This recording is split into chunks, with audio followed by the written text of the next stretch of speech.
high ground, or they were in the depths of the water below. So by being aware, situationally aware of where all the other teams are and taking that advantageous position in the mid ground definitely helped them.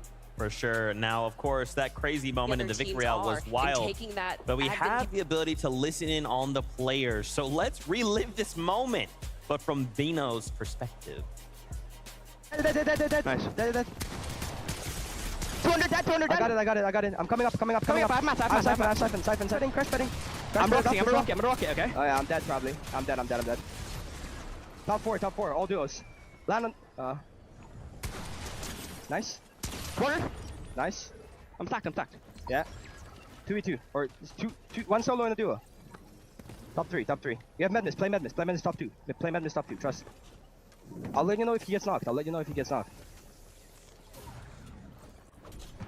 got a kill. Madness, I knocked him. Yeah. 1v1. You're good.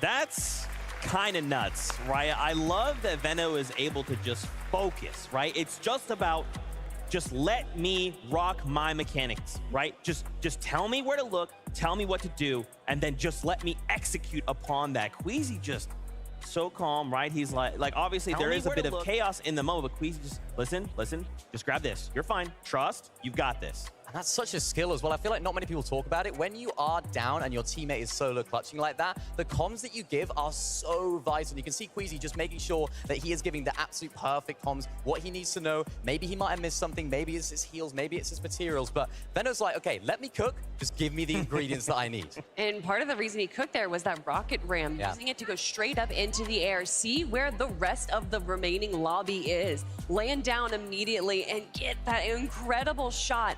That's why we're seeing them in first place right now. 93 points to start off the day. A pretty decent lead relative to the rest of the lobby here. And, you know, I don't want to say necessarily bravery, but to use that rocket ram in that situation almost is like... It's risky, right? Mad, high risk, high reward, but for him, he makes it work. Here's a look at our top 20 duos as it stands just after game number 1. Remember, 4 more to go. We had highlighted Cooper and Mira, though, in there in the 16th place at the top of the show, as well as Alex and Worthy. Is there maybe a duo standing on these top 20 that stand out to you guys? I think for me, it's Gripey and Flixie. These guys land at Mega City, so you would maybe expect them to have a little bit of a better game right there, sat in 19th place. When the zone does pull towards you, especially at Mega City, you can just sit on those towers, on those buildings, and try and farm Storm Surge. I think they might have struggled with that a little bit because, of course, so many teams are rotating in, but it might be a little bit too late. You almost need to rotate out, get that Storm Surge, try and get back on that high ground at the right moment. And from what I've seen from those guys, they're doing that so well previously. Maybe a few spanners in the works have been a little bit more difficult for them because they needed to try and find those refreshes, and that water zone definitely didn't help either. I mean, I was looking at the top of that page 2 right there, and Alex and Worthy representing the OCE region a pretty good job after game number 1 there. And I know that a lot of people tend to think that these competitions are going to be, you know, oh, EU and then maybe NA, but a lot of these, you know, smaller regions showing up right from the get-go. And it's about making a statement in this first day, right? Remember, first 5, top 25 go on to grand finals on Sunday. So the job's not done, but it's about making those statements. It's about saying, regardless of what we do, if you see us in grand finals, you know what to expect from us. Yeah, and I think you saw that in the reaction from Queasy and Veno, right? They were hyped, like they were happy. You got to be happy at winning first game of day 1 of the Global Championships, but they weren't too happy. They didn't let their emotions get the better of them. They were very, very cool, calm, collected in that interview. And I think that's absolutely vital for them because they know it's a marathon, it's not a sprint. Yeah, and speaking of a marathon, we saw Baka kind of going on a marathon throughout that game right there, grabbing so many eliminations. And part of that definitely has to be to that mythic MK7 that he had there. He was 600 damage above Storm Surge in the middle of the game. And by having that on your pocket, it's definitely going to be, you know, a bit more of a confidence boost leading into the end game. Okay, so we've highlighted some duos. We talked about what we like. What did we maybe not like out of this first game? Are there things we're kind of hoping to see change going into these next 4? Because remember, this is it. You want to end the day in top 25. Yeah, I think I want to see less water in the end zone next game. How about that? Can we get a little less water, please? I want to see low ground teams starting to do good. I want to see Omzo rise. I want to see them starting to play their way through the mid and low ground layers. So, yeah, a little bit less water, Kelly. I think, what about you?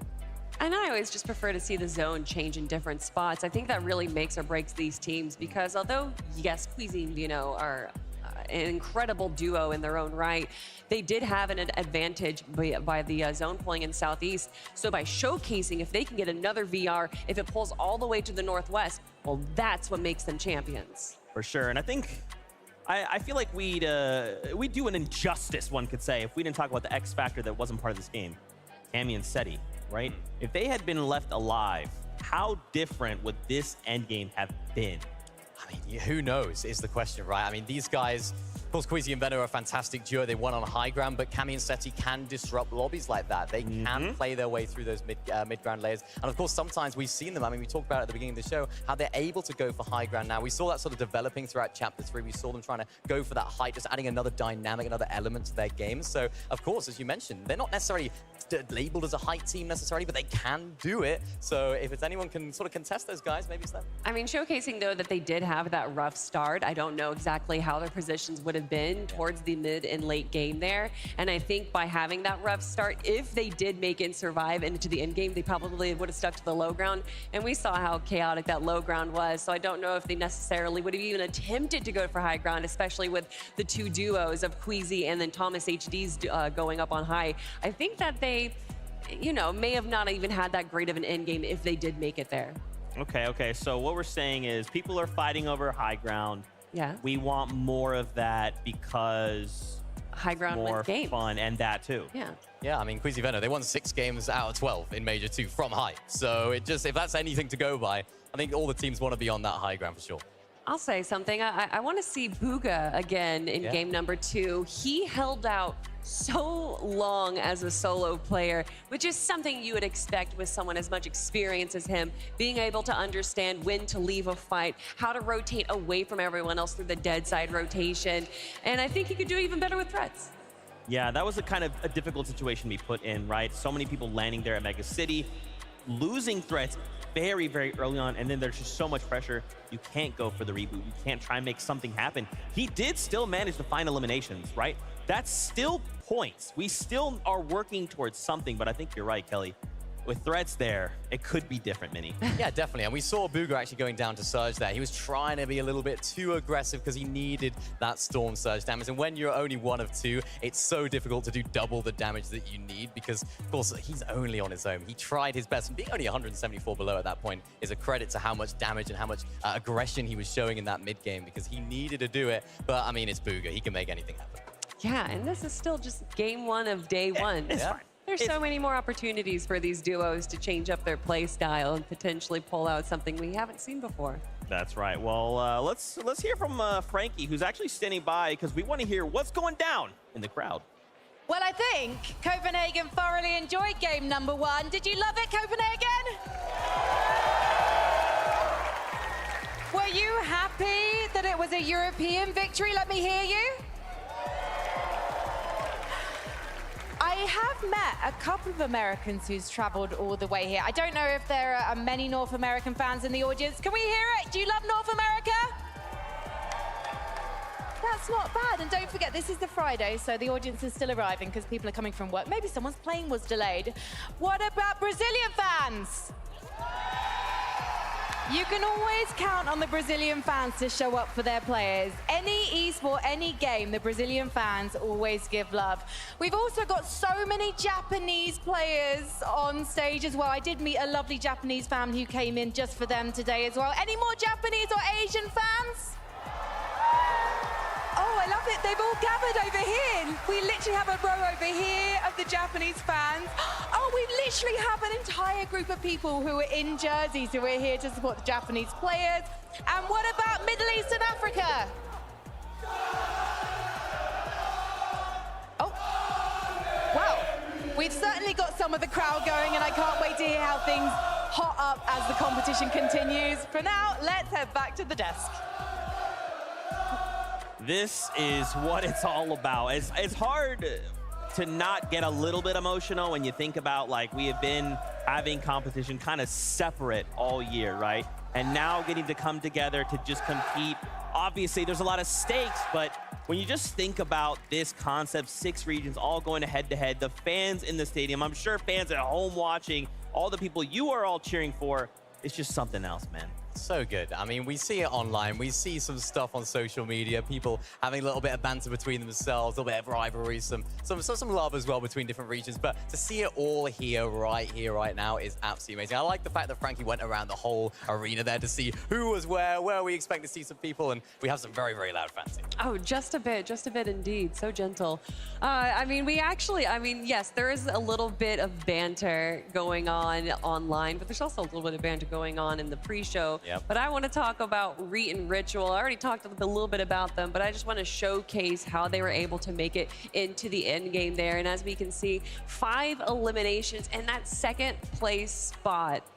I mean, that's a great start. It's a great start from this team. I mean, we've seen these guys. I mean, we've seen Reet performing on these international stages before. Not quite having the best results that we would expect from his caliber of player, but I mean, he's crazy. He's going to be hopping in boxes as we get to have a little look at some of the highlights from them. Of course, Ritual putting on such a great show there as well. And again, this is what we talked about earlier. They're just able to pick up refresh. You can see Reet right now, 0 bills. He thrives in these environments. When he's got nothing, when he's down in the dirt, he can just pull something out of the bag. And you can see it right here. He's got all the loot to make it happen as much as possible. Unfortunately, couldn't quite make it all the way to a victory, but second place for those guys. If that hill wasn't in the way, a little Reet versus Veno 1v1, I want to see it. And I love just him showcasing there all of the ability that he has. Yeah. The quick builds, the easy edits, the great eliminations, the patience as well as the aggression.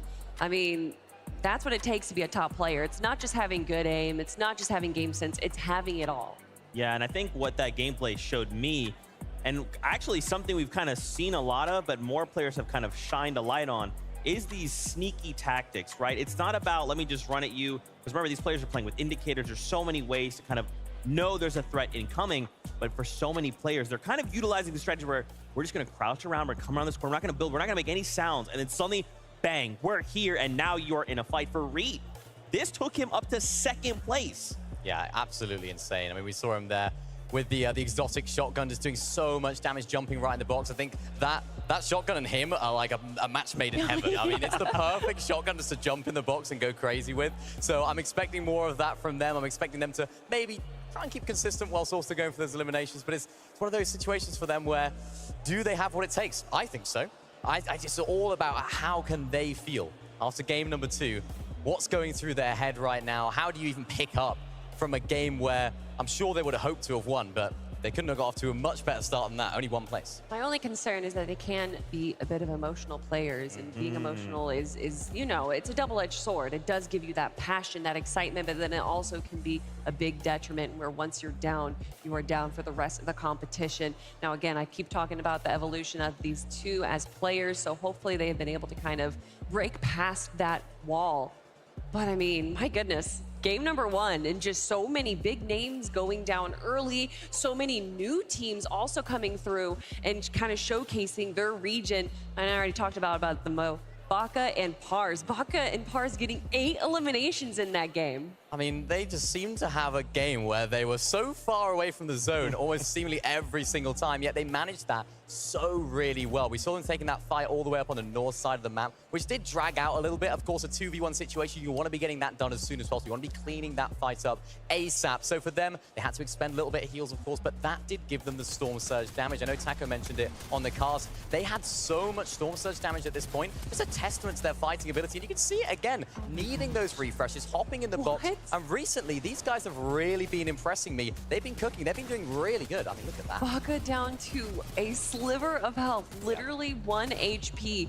But what he did is incredible. The confidence that he has. He didn't run away and turn tail, which a lot of these players would do. Instead, he kept going for that refresh, and clearly it worked out for them. Pars unfortunately getting 1v2'd there, but still, after that fight, they have to be feeling good. Remember, both these guys actually played with different teammates at the Invitational, so I think those land jitters, they're not going to be affecting those guys quite as much, and I think that's why they got off to a very, very good start there. Despite the zone pulling all the way down to the south, they had all the answers to all of those questions, and I think in this stage, in this environment that we're in, that's the most important thing, just trusting your game.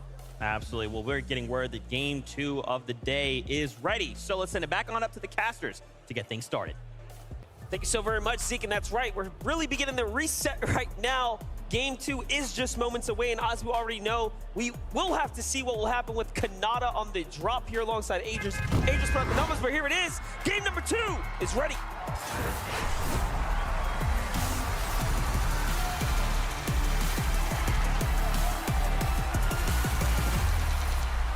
And just like that, we are right back in it with match number 2 of day 1 here of the upper bracket of the Global Championship. And again, Monster, you were just starting to touch on it, but some of these initial 50-50s, particularly that one down at Drift Ridge, not going the way that maybe some of these players might have expected.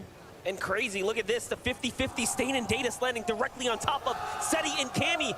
Really looking to play upset here. Seti quite doesn't land perfectly inside. He doesn't get his weapon first, but Cammy does. Cammy does exactly what he needs to. Gets the finish here, gets the siphon as well. And it's all in his favor right now. Here comes the pressure.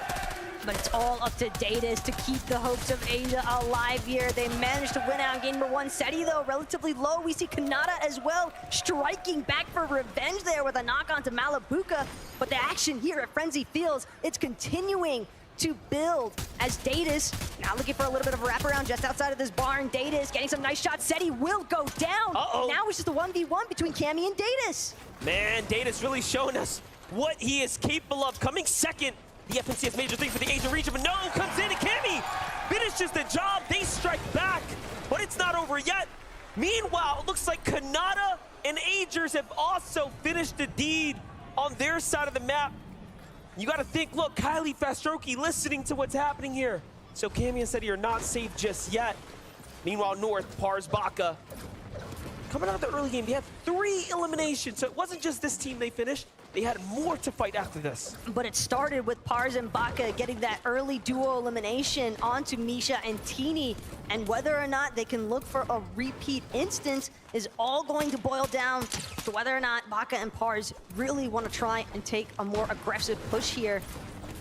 We Call of do Whispers have to bounce back, though. We absolutely have to look at a quick highlight here. Take a look at how Kanata, with the redemption shot here, opens up onto Malabuka. The greed was real. He finishes him off, and then Thomas HD in the distance. The shoes were changed. Put on the other foot here. They secure the slurp truck, get the double angle, and Kanata aggressively slides on over to get the full finish. And now they have a chance to fight back here. We could be seeing both of them in Sunday finals. If it wasn't for that slurp truck, things might have looked a little different there for Kanata, because I don't know if you noticed, but only 8 shots left in that twin mag. But again, now it's going to be Thomas and Malabuka who are left to sit and simmer, wait to see whether or not they can finalize things there in game 3. Crazy to think, too. There's only 5 games, right? And all of a sudden now, 2 of our favorite duos, one from EU and NA, now have a chance here to really make a big deal and push their way up the standings. Really showing you that, hey, there's a limited number of opportunities and you have to make the best of it. I told you, Fastroki and company might be coming on over, and look at this. We're here to play upset.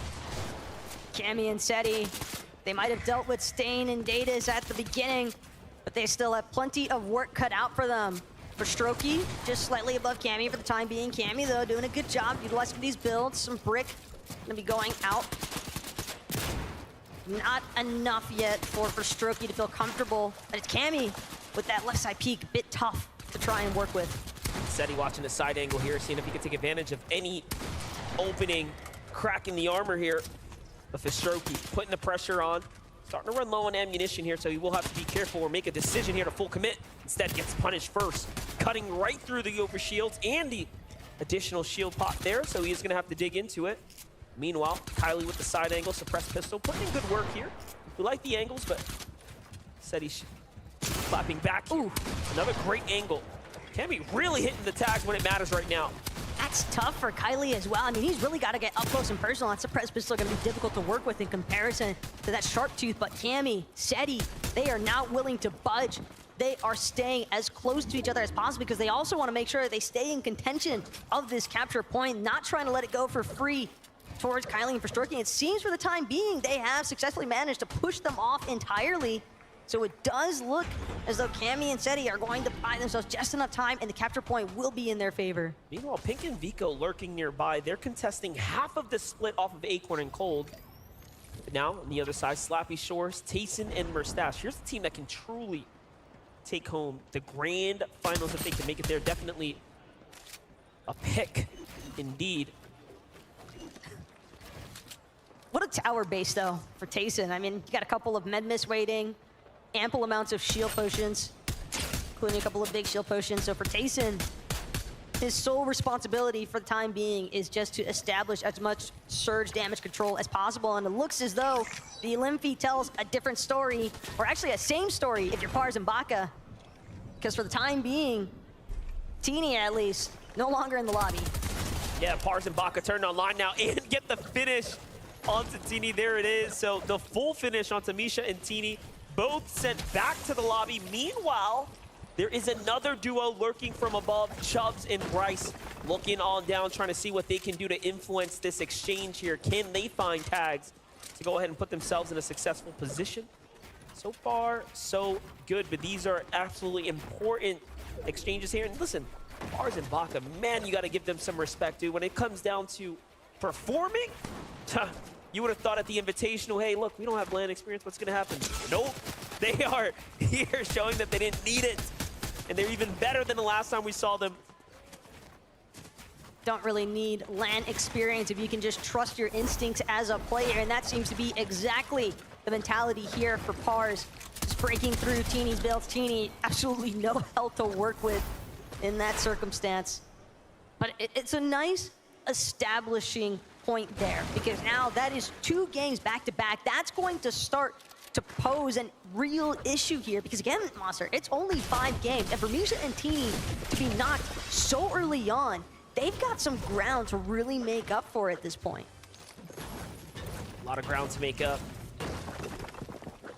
Recover to be made here, but Acorn, Cole looking good so far. Vibing out here, trying to see if he can farm some surge in a distance. Meanwhile, Ritual will find a knock onto Edgy. And Ritual, what a surprise from them. I did not expect them to have such standout performances, especially with such a strong game one, and then an even better start to their game 2 so far. Here's Jaemon and Yuma. Very, very interesting duo right here. Just kind of floating around for the time being. Just waiting to determine which direction. It seems as though they're just gonna build a little bit further into this jungle biome. And Yuma, Neymon doesn't seem as though they have any other incentive for the time being as far as aggression is concerned, but might be having to pick things up a little bit, as again, we did see some teams struggling a bit in game number 1 as far as that surge damage threshold was concerned. Yeah, for Strokey and Kylie, definitely not gonna have a problem with that right now. One of the few teams with an elimination right now. Already making a move deep into the outskirts here as they see there's a potential cache left behind. So just trying to secure what they can. Brick needed, metal needed. So very important for them to get their rotation loop route down snappy here, as the zone will be pushing in pretty quickly. On the other side, Pink and Vico from the Frenzy Farms now up to a high ground position here. Opting to go for trades, and oh, what a dirty angle there for Vico. Those are extremely important onto teams inside the Mega City. But again, we see some of the action that's been unfolding here so far, but we've got Levin to give us even more. Thank you very much, Taco. Look, we just saw Pink and Vika there on the screen. We've seen Acorn and Cold in this game as well. Coming into this game, both these teams in the top 10. If you know anything about me, I like to see action. I like to see fighting. And I thought these two were going to be fighting. And even Pink himself said, look, we might have to fight them. There's not enough loot in this area for both of us to share. But they're somehow making it work. So far in game 1, both of them, they're making things so scrappy. Every single bit of loot they can get, they're going for. And somehow they're in the top 10. If they can continue, I expect both of these teams to qual. But when it comes time to grand finals, I don't expect them to be friendly anymore. I'm thinking if they can both qualify, that's when we're going to start to see some action for them. That's an excellent point. It's one thing to make your way through a top 25 being the the hurdle to overcome. That's a pretty low barrier for some of these top tier competitors. But when you get to finals, you know, it's going to be a lot harder now as number 1 is all that matters for the best of the best. That's got to be every duo for themselves at that point, and Pink especially. Yeah. I mean, you have to consider what he even mentioned in one of the pre-show videos that we saw.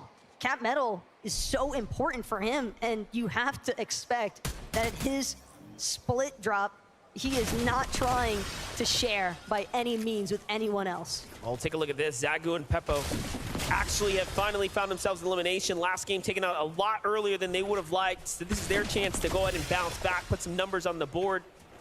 And they have a very, very interesting strategy. They're actually healing Striker and getting as much surge as possible. What a unique position to be in, but also you have to be so smart to think like this. This is how, again, ahead Zagu and Peppo are. But imagine being Striker. Your fate Oh my completely gosh. decided, just watching yourself benefit my gosh. some of your competitors to the utmost extent. And if you're a Fortnite like super nerd like I am, that right there, that was Genius. That was so genius. Worthy, meanwhile, he's got to get a different sort of strategy going. Decent span out here. Will get some nice shots onto Mustache. Actually tags him up all the way into his white HP, but still holding strong here. Worthy doesn't seem all that excited to give up this positioning that he's established just yet, and for good reason. It's a pretty nice aerial view. Here's Gyros and Shari now. Great position here. Zone's already starting to pull more center than the last game, so this will be a very much different terrain than what we just saw in the last game. That's going to be probably a warm welcome for these Western teams that don't seem to get very lucky often. But as we know it, anything can, of course, happen here. It's got to be so scary sliding over the ice just then. You're just hoping that no one's going to be able to catch sight of you, but Cooper, not sure he's even fully aware of the fact that Zagu and Peppo are based just a little bit more towards the interior of this jungle trench.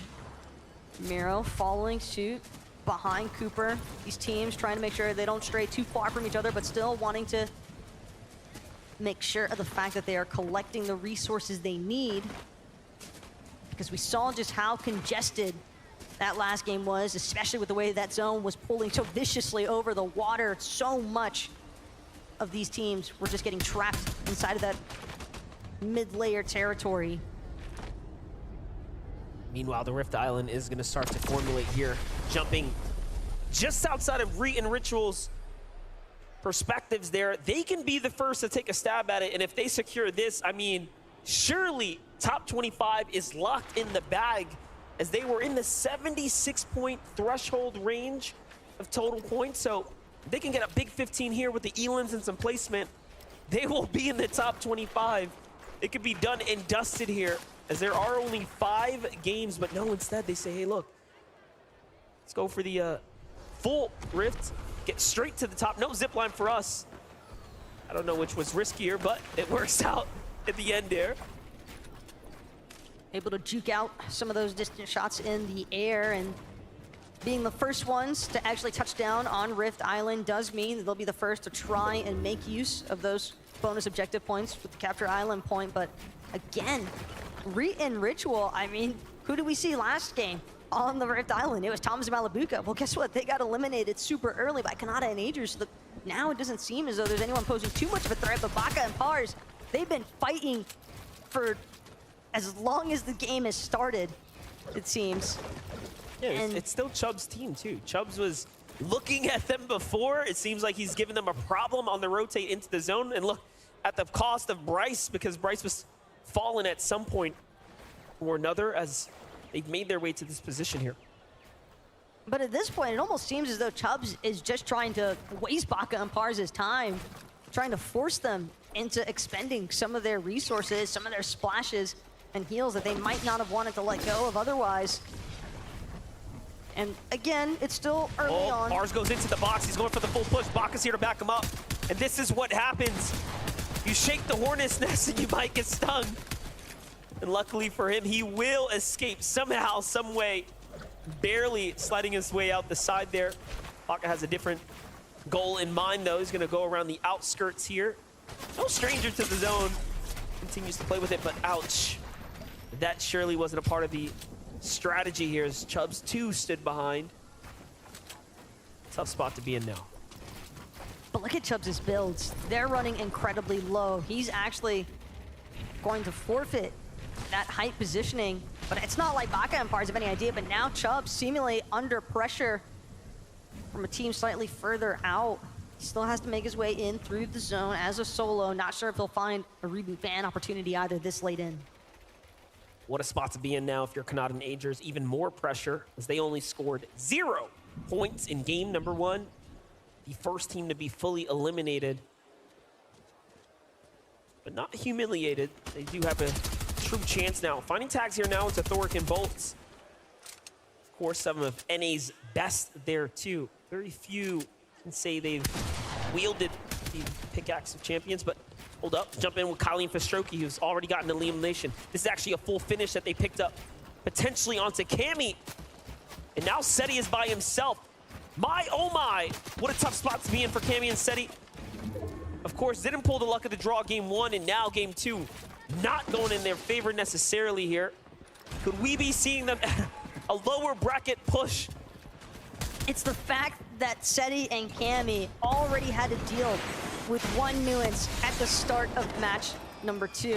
Wait, no way he gets the save, right? Seti going for it, So might close. make it to Cammy in time, but unfortunately the rocket ram speed just not enough. Having the reboot card though, we talked about how difficult it can be to look for that reboot ban opportunity, but it might actually be the intention from Seti at this point, because it's a lot easier to make it into that end game if you have your duo with you. That is right. Well, last game we saw Bugha make it work as a solo with no threats. This time Seti says, no, I'm not going to endgame by myself. He's going into the storm for a reboot. Let's see if it ends up working out. Meanwhile, Queasy and Vino continue to farm their surge tags here. Desperately in need, though. 145 damage above that. Protection is not going to be enough, not for long at least. They're recognizing the potential threat looming. Here comes the rotate, though. Another sniper in hand here, so Vino really flexing and exercising his sniper play here. It's Kanata who's in front of him. They got to be careful. Vino, though, taking his time with the approach, as you would expect. Have to keep him fine for as much of a fragger as he is. Oh no, it's trouble though for Threads here. He's got a nice knock, it seems. Might be able to find the double finish, but still, Anon doing everything in his power to delay as long as he can, but this storm is so problematic. Threads trying to see if he can finish the job now onto Anon. He wants this refresh of materials from both Suns, and Anon bound to get something for his troubles at this point. Gold Sharp Tooth Pump. Prime ready to go. That right side peek. And it was nearly a miss there for Threats, but he will be able to capitalize, close out. Another elimination secured here. And that's going to be Oshi taken down by NA. If it wasn't for that overshield, he was done. He had 2 eliminations worth there. That's 100 HP in Siphon, and he ended with 86 health, by the way. Surely the map doesn't quite add up, so he needed a little more that we couldn't see if it was that overshield that kept him alive there. My gosh, how close that was. Well, for QND, Rapid here, Middle East, 2 of their finest here. It's time to get on into this new zone here. Long rotate to make, and it's gonna be a tough one for them. Meanwhile, out of the top 5 here, only 3 duos remaining here in game 2. Fastroki and Kylie down, and Shari and Vision View down there. You can see on the right. On the bright side, though, for QND and Rapid, did see them with that Storm Chaser augment, so that's definitely going to benefit them a decent amount. They continue to look for those rotations. Klonsky and Grolls, on the other hand, Circplants doing the job as far as getting some health and shield regen is concerned, but definitely still need to wait around, see if they can get more. But unfortunately, when you are this far below the damage threshold, 320 and then some to work with as far as damage is concerned, and that number only growing bigger. Yeah, that's not enough. They need a lot more. Coming up quite short here. But I mean, hey, I like the strategy. Of course, these are going to continue to replenish. They can bounce back and forth, but at what speed can they stay alive here now? Trying to rock it out, trying to wait it out. There it is, really starting to run thin on time now. Eventually the math will catch up. One false move and they are down and out. It seems as though they're really hoping that some of these other teams might just get elimed all of a sudden, because we have seen circumstances where teams might be relatively far behind on Surge, but Dean gets elimed and then the gap isn't as big as it initially seemed. But for Vico and Pink, they've got a whole nother mess to cover. Only 18 below damage threshold, so the pressure is definitely on right now, but it's on Pink. Seti is the one who's gonna clutch up here when it matters. And although he may have saved Cammy, unfortunately, it does seem like he has to continue to ride this one out. It was definitely worth it though, because at the end of the day, they picked up eliminations and he picks up 2 more now, putting up at 4 here. So this is still a game that's worthy of earning at least some points, right? Remember, at a very, very early finish in game number 1. If there's anybody that knows how to play the low ground, it's definitely going to be Seti as well. So Turk being through as a solo, while difficult, isn't necessarily impossible. But man, with some of these teams that are looming just outside of where he's currently situated, it is going to be tough. And Taysom Merstash, they're going to be crossing just next to Seti, and Seti, he's going to have to continue trying to play from that far backside of the zone. And meanwhile, Alex still has the high ground there. Just Fahad, Hero, it's next door. Big shots going out, teams in the distance here, hoping to pull zone, but Fahad and Hero put in the shots here. Man, Gira Sanchari, 4 elim. Gira Sanchari definitely with the 4 eliminations so far. And they're just continuing to see if they can add even more to that number, because even with 4 eliminations, being only 13 above on that surge damage threshold just goes to show you how aggressive this lobby has been. Definitely a close one there. Meanwhile, Reap finds another elimination there. Worthy, who had the high ground, gets knocked by Hero. Okay, so they must have over-peaked from their position, and now they've been taken down. That could be a potential huge swing. Could Middle East be winning game number 2? So far, they are setting themselves up surely to do so. Seti rotates across. Vino and Queasy already trying to do this. Back-to-back run, back-to-back number here. And look, Hero is trying to make their way up, but the resistance up top is Vino and Queasy. If there's one thing that Queasy and Veno love to do, it is take height by that 8th zone. And it's something that they've done excellently throughout 2 games so far. But again, they still have to maintain it. Can't count your chicks before they hatch sort of mentality. As Kanata in the elimination feed seems to have found Podesai, Snazy as well. Seemingly as though NA definitely striking back. Baka Par is still alive. Ritual still alive. Even Okis is up right now. Saw him mixed in the feed. Those are a few of the NA competitors that are up. I do wonder, where is Ziamzo? As he was also inside the top 10. If teams can continue to keep up that pacing there. But meanwhile, the story right now is how far can Seti push this here? That's it, Rocket Ram usage out. 45, make that 49 damage above the surge now. Halfway through material, this is a tough spot to be in. Here's Ziamzo's look. Mid to high ground here, moving all the way across. Beautifully done and clean execution on the rotate here. He actually takes down Middle Eastern's Hero there, so that was that second to high ground team, and now they just have to deal with Queasy and Vino. If they can do just that, they will be the kings of the top. It's almost like dealing with a final boss at this point as far as Queasy and Veno are concerned, but so long as they're in the match, teams are gonna have to look out. Cole, though, with Acorn, doing an excellent job taking out Sphinx and Oyo. That's gonna clear things up for them as far as these immediate threat players are concerned. Seti, though, again, the fact that he is still kicking despite being a solo for so long here, MDF, what a fantastic display of his experience. I just can't wait till we get another listen in later, because you know Cammy and Seti are putting down the comms needed here to navigate through this game so effortlessly, making it look easy. Meanwhile, on the low ground, here's Middle East. Fahad here, representing 4 elims right now. What a big spot to be in, showing us just how good they really are. And let's again not forget, this is the Global's best tier. Joining us for the upper bracket, you had to perform in the upper tier of the 50 to be here today. Kanata falls inside the top 16 there. Very far push for him, but not good enough. Yamzo and Rise just doing such a great job leading the charge on the low ground at the front side of the zone. Just doing their best to cut off everybody that keeps trying to traverse into their territory. As now Yeman will meet the same fate as so many others so far. Seti, though, still managing to tarp his way through, but running so incredibly low, only has 8 builds. Make that 6 left to his name, hoping that he can find a straggling refresh anywhere. The one who's gonna find that refresh is Fahad. He finds Okus there straggling in the distance, but hold up. Here's Reed.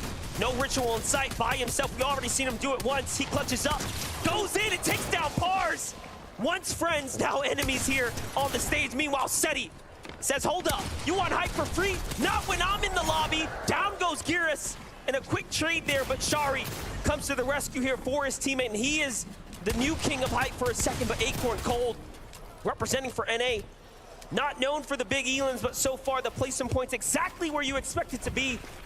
Here's Yamzo. Yamzo clap from the side here. Rise left to do it by himself. He cannot flirt with the storm here.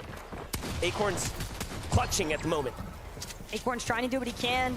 He's got that auto Maven primed and ready, but at the same time, even with the Maven auto, he's not going to be able to miss a singular shot. He has hardly any HP to work with when you consider the shield that he's missing. He's doing a great job so far. Continuing fight time, only 1 build left though. This next moment has to be his best. Flixie doesn't see it coming as Acorn finds the elimination he needs. Just enough builds to keep going up. Absolutely clean elimination there. Shari now looking for it. They have 9 eliminations. Acorn goes all the way up. Needs to come on down. Knows where his opponent is, and he's looking for him.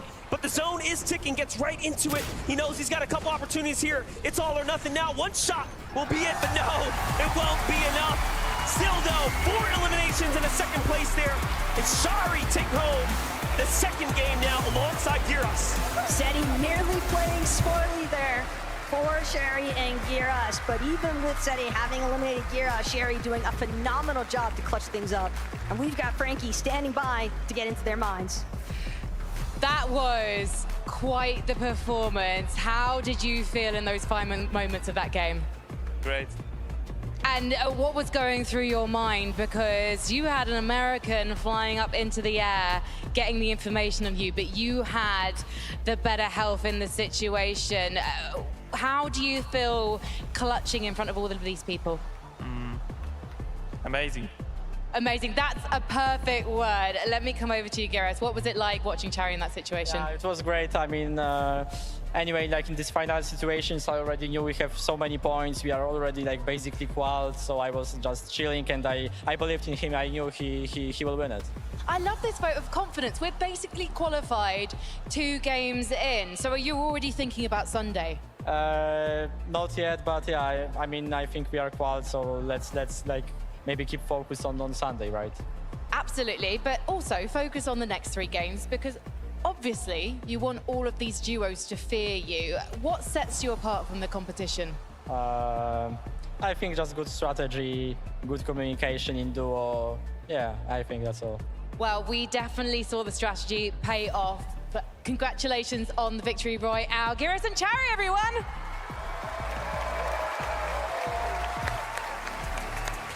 Man, oh man, to compete on this stage in and of itself is an honor. But to get a victory royale in a circumstance like this with a crowd this electric, that is something else. Yeah, it really is. I mean, these guys land in that sort of area, so it was very much a home zone for them, but they made it count. We've seen teams that haven't had that sort of zone lot, you could say, actually pop off, but these guys, they made it count when they did get the zone. Yeah, and not only did they grab that victory royale, but they did it with double-digit eliminations. Yeah. I did not expect to see that so early on in the competition.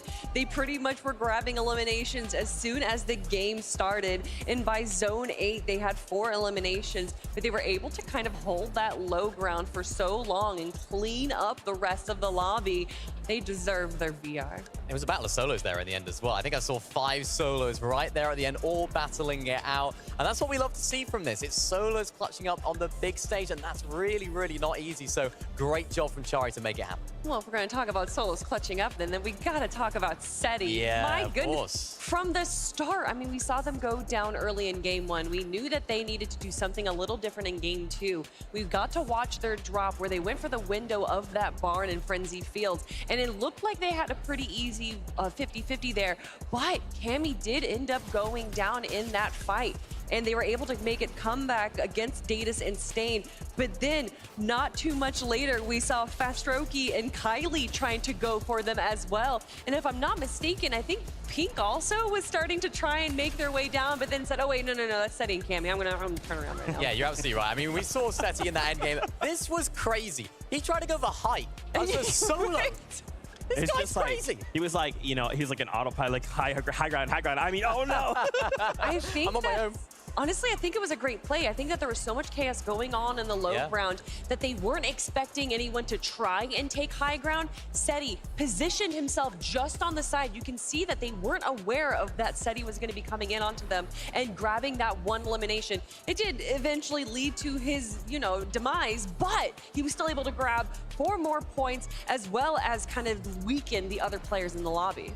Yeah, I did want to highlight a couple things for us. First, in that #1 spot, Reet and Ritual. Whoa! That's the one. I'll come back to him in just a second, but just as a reminder, Sherry and Giras, and I'm sorry if I'm Shari if I'm mispronouncing the names. I'll see myself Shari. out. No. I'm so sorry. I'll see myself Can we get out. someone else on the desk? Yeah, can we get Mini Miner, you take over. Yeah. Still, though, a huge victory royale from the duo, and I kind of just love the way they kind of play this, right? You can kind of tell, even just after these 2 games, these games are so hectic. They're not anything like the games we're used to seeing, right? A lot of these other regions, NA and E, which we typically broadcast, you can see, like, even though there's chaos, there's a lot of control, right? It's like, okay, well, I know we're going to do this, and we'll position ourselves. In these last 2 games, it's just chaos, right? Either no build or everyone's on mad low HP where everyone is one shot to the other. In this case, coming down to the 1v1, it is so hectic on this stage. I mean, in this situation, we've talked about it almost seemingly all year. When Queasy and Veno aren't on height in that end game, it's anybody's game. We saw SETI trying to spoil the party up there for Chari and Giras on height. He didn't quite do that, but he did take out one of them. And of course, that was Giras, so Chari had to solo clutch from high ground. Of course, that's what's going to win them these games. We're seeing it time and time again. High ground is going to win these teams the games. And because Queasy and Veno weren't there, the high ground was a lot more free. It was indeed. But I do want to talk about the duo that we were looking at for just a moment there, Reet and Ritual. Yeah, of course. Here we go, Kelly. All right. Listen, all right. They're doing a very good job right now. That might be why they're in first place. And they're utilizing everything that competitive Fortnite has to offer, such as Rift Island, getting those 15 points. And that is actually what's going to be pushing them into that first place spot. But also, look at the placements. They are currently tied with Cold and Acorn, who are some of the most consistent players in the world. Yeah, they definitely are. I mean, there was always a moment there where they were boxing up below that Rift Island. They were like, I mean, nobody's going up for it. Is anyone here? I guess that's our island. We'll take it. So that's what we like to see. I mean, yeah, that's what Reet's all about. He's one of those players that will play it smartly. Of course, we've seen so much aggression from them, even in this endgame. There are so many moments, and I think this is what makes competitive Fortnite in person so great, is that when Reet makes these crazy plays hopping in the box, you can feel the energy, you can feel the crowd just go, wow, how has he gone about that? And that's what he's all about. But we can't take Ritual. I mean, he's doing a great job as well. He actually had more eliminations than Reet there. He did go down, but you know Reet is not going to go down without a fight, even as a solo here, grabbing some much needed refreshes and being able to kind of bully the low ground here. I love this playstyle, right? He's almost fearless. And we actually saw something very similar from Baka and Pars in the last game, right? One of them dropping down to 1 HP, but it's the confidence. It's like, it doesn't matter what situation we're in. We just have to go for it. If we're eliminated, that's fine, but let's go for it. Now, Reet making that work is wild. And I think, especially for him, he's someone that for a long time, especially when it was NA East, NA West, he kept saying things like, I want to go up against these other regions because I want to prove that I have what it takes to compete. I mean, what a better place to do it, right? He's making the crowd happy. He's making us happy, making the team happy in first place spot as well. Right there at the end, we saw the player actually going for the med miss. He said, no, you're not having that med miss. I'm coming straight in there. And the reaction from the crowd was so cool at that moment. Well, I already mentioned them, but Acorn and Cold also had a great performance as well. And I mean, I love to see NA on top. Minnie, what's going on? I mean, NA on top here, this is a difficult one for them. But, you know, I like the way that they've adapted their play style. And, of course, they're doing very, very well at the moment. We can see this going through in this later stage of the game. I think there was a moment in this end game where they were trying to look up for that high ground. Didn't quite happen for them. But these mid to low ground layers is what they're known for. It's what they did so great in Major #1. And as I said earlier, they've actually adapted their drop spot. Levin said it so well in that mid-game segment. We saw them actually going further away from Pink and Vico, which is something that I didn't expect to happen. I thought they'd just go for a full-on 50-50. It's day one. Why not? And of course, it's working out for them. And Acorn doing such a great job solo clutching. We've seen him do it before, and he's done it again. Such a clean elimination there, and you know that they're feeling good going into game number 3 and 3rd spot. And at some point, I mean, if looking at the points and kind of calculating it, maybe our top 3 have kind of already solidified themselves into grand finals. Obviously, crazy things can happen, right? I mean, we've seen our top teams be eliminated on drop, so that might not be solidified just yet, but still, they have to be feeling even more confident going into the next 3 games. Absolutely. And, you know, we have thoughts and perspectives. We actually have Vivid standing by with community favorite Reddish. Viv, what's she have to say? I told you guys I was going to be coming from the lounge throughout the weekend. This time around, we have Reddish joining us, a fantastic creator in the Fortnite space. And she told me that this is actually her first time experiencing an event as a fan. So tell us all, how has it been experiencing the Global Championship so far? I've honestly been watching, I think, Apex games for the last 3 years. But as you said, first time watching from an audience.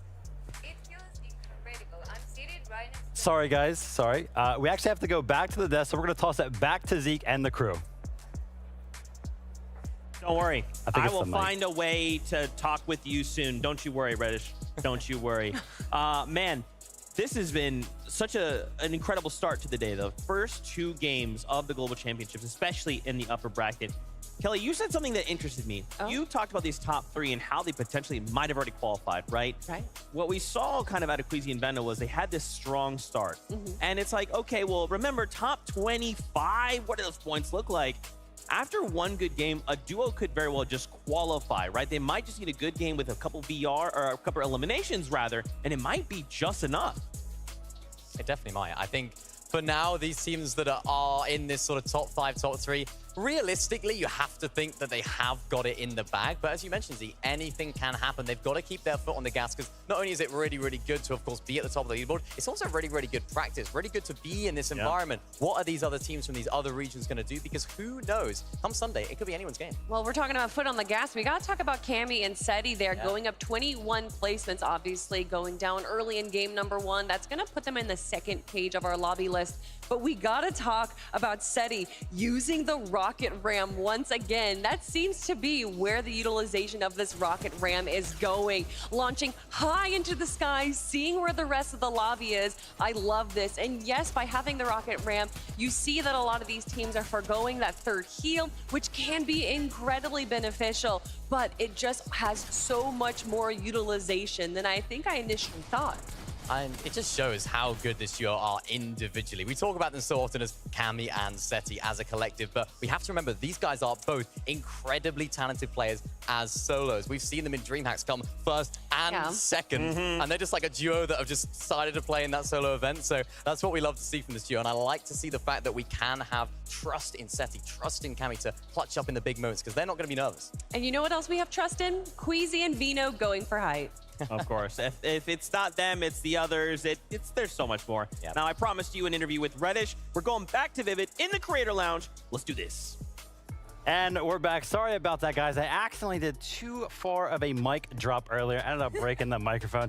But I'll introduce her again. It's going to be Reddish, a fantastic creator in the Fortnite scene. And like I was saying, this is actually her first time out at an event, being a fan. So let us all know how it has been experiencing the Global Championship. It's been phenomenal. I was saying earlier, but you didn't hear that I've been watching every single FNCS for like the last 3 years, I think, but this is my first time watching from an audience. I couldn't make it to the US last time. And it's been crazy. I'm sitting right next to Gentlemates, the French people, and they go crazy every 2 minutes. The audience goes crazy. And also, I have to mention the first game as a GXR supporter was pretty wild. We had Malibuca win off spawn and claim the island, and then Queasy won. So it's been just amazing to watch as a fan and supporter and Fortnite lover. So, yep. Yeah, awesome. I love the fact that you're kind of bringing up who's been doing well throughout the day. Of course, this is the upper bracket. We have 25 teams going directly into the finals after the day. Give us a couple names that you think are going to be, you know, towards the top of that leaderboard after the end of the day. We still have a few games left, so I have a feeling almost everyone kind of still has a chance. True. But yeah, GXR on top. I hope Queasy and Malibuca will do it. Hopefully I didn't just jinx them. And I don't know, so many teams are doing amazing. We have Cold and Acorn, Pink and Vico, Seti and Kami, they're making a little comeback. So it's super exciting to see who's gonna make it in the end. But all of them are amazing and super talented at this video game. Yeah, awesome. And for anybody that would love to check out your content, Reddish, let them know where they can find you. Reddish on Twitch, or I'm Reddish on Twitter. There it is. Thank you guys so much for tuning in. Thank you, Reddish, for the insight. And we're going to be tossing it back to the desk with Zeke and the crew. Thank you so much. Reddish, you're fantastic as always. Now, as we kind of draw closer to the next game start, we kind of wanted to highlight a couple things. Really quickly, Miniminder, you kind of called this out for us, and I wanted to take an opportunity to talk about it.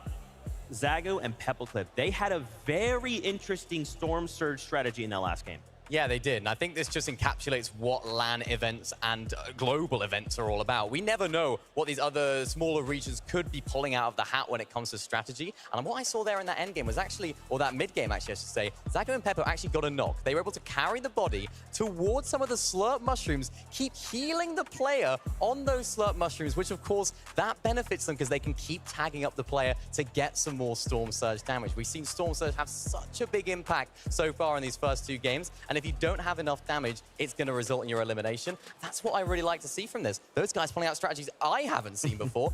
Just keeping on healing up the player. I love it. Leave it to Peppo and Zago to do that. And also leave it to Queasy and Vino, who had a pretty good strategy as well early on to get those Storm Surge tags. We actually saw a sniper on their loadout, which is not something that we typically see. People tend to go for the twin mag.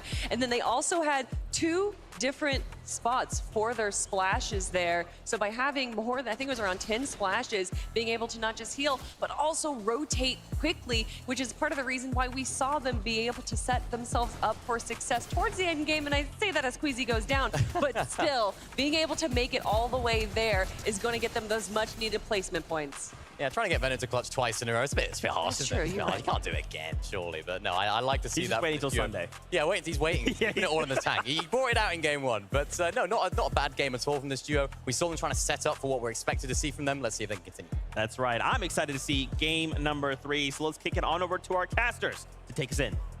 Thank you so much, Zeke. And that's right. Game number 3, nearly ready for these players to hop off the battle bus. But Monster, we've been seeing some pretty interesting things so far throughout the first 2 games. And hold that thought till the game, because the battle bus is good to go. Match number 3, right here.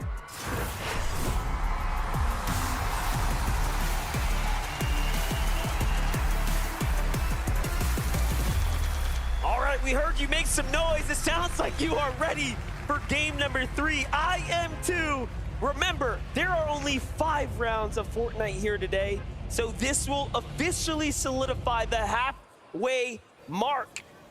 To start things off, though, we have to begin here at the Frenzy Farms. Cammy, Seti versus Datus and Stain. We've seen this go either way. We know that Kylix is nearby as well. Kyrie here, so you got to be careful. Meanwhile, Kick gets the weapon first. He's looking for the tag, and they're doing a great job. They actually have the left and rights here.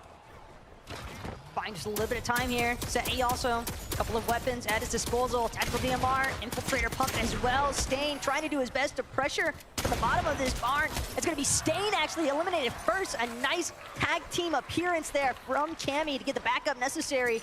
And that's going to be Stain and Datus eliminated yet again so early on, MDF, and we're already in game 3. Yeah, this time extremely quick. They secure the eliminations here. Meanwhile, 7th man and Cal Gamer versus King potentially unfolding here I do know Kanata is battling as well. It seems like he was taken down and eliminated by a different duo. So we are already seeing a very huge miss up. Meanwhile, King, he will show you why he is one of the best. Because let's not forget what CalGamer had to say. He said himself that he does not believe King has what it takes. He thinks King is a bit overrated, but I beg to differ. We have seen what he can do in person. We have seen what he can do in just clean head-to-heads in a box fight type environment. He's incredible. It's literally what King established his name on, was his prowess when it comes to box fight match opportunities. Here again, King looking for his chance to take down CalGamer. CalGamer actually gonna look for a brief retreat here though, at the Relentless Retreat. I like it. Seems as though he wants to try and look for some better weaponry, or possibly even just looking for a different position altogether. Yeah, upgrade would be important and massive there, especially since he's running out of material there. The Shaka. Meanwhile, Zagu, Peppo, they had the knock, but they didn't get the finish. That's going to be a big mess up. Big mistake, big opportunity lost, but Zagu finds another tag here. Meanwhile, looking for the big opener. Another one there. Okay, chipping away, but nothing significant this time.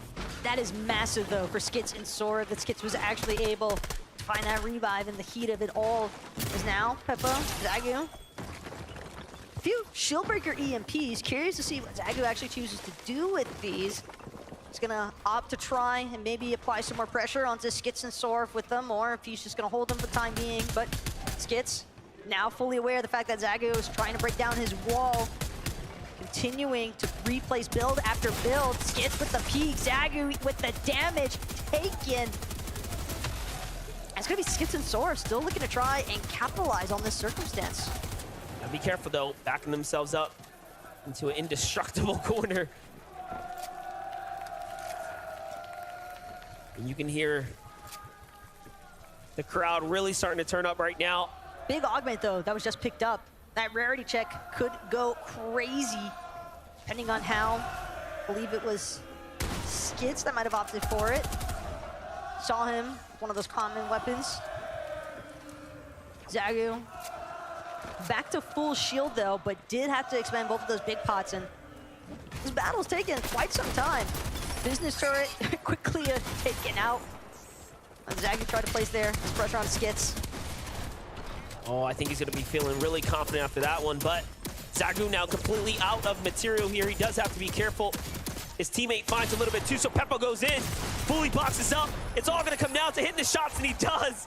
Zagu showing us why he is one of the best.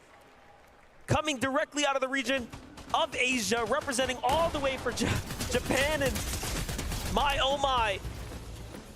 Take a look now with Kylie and Fastroki.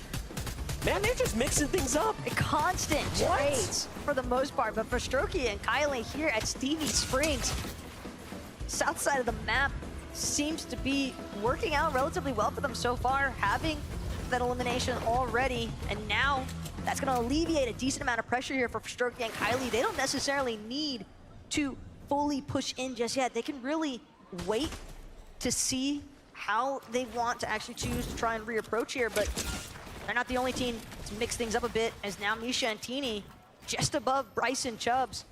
And they might be looking for an opportunity to find an elim or two here. This is pretty interesting because Teeny and Misha definitely have been having a tough time against Baka and Pars, but Bryce and Chubbs have been jumping in that battle as well. It has been a three-way engagement here at the Shady Stilts and around. So Teeny and Misha trying to mix it up, saying, all right, what can we do different? How can we adapt here? Clearly, they made it to the upper bracket, right? But having a tough time so far. Might be looking like a Saturday appearance if they can't turn up and turn up soon. Meanwhile, Miro might be stuck in an engagement up against Shari. Is, well, a forced retreat actually. Cooper, very accurate. Some of those twin mag shots. Miro leading the charge up against his solo. And it seems like it's only a matter of seconds before Shari is completely collapsed upon doing everything in his power to try and stay alive just one moment longer to see if there's somewhere that he can build off to actually scurry away and escape. But Cooper and Miro, they are relentless. They refuse to let this opportunity go. And it's going to be another 4 points by the way of Elim as they finally close out on Mishari. You got to respect that right there. Cooper all the way with the initial opener, and then the call out, setting up Miro for successes. He said, hey, look, they're one. Trust me. Miro with no hesitation jumps directly in there. Things are looking pretty good, though, so far for Threats and Buga over at Sanguine Sweets. It does seem as though they managed to get their way into the vault.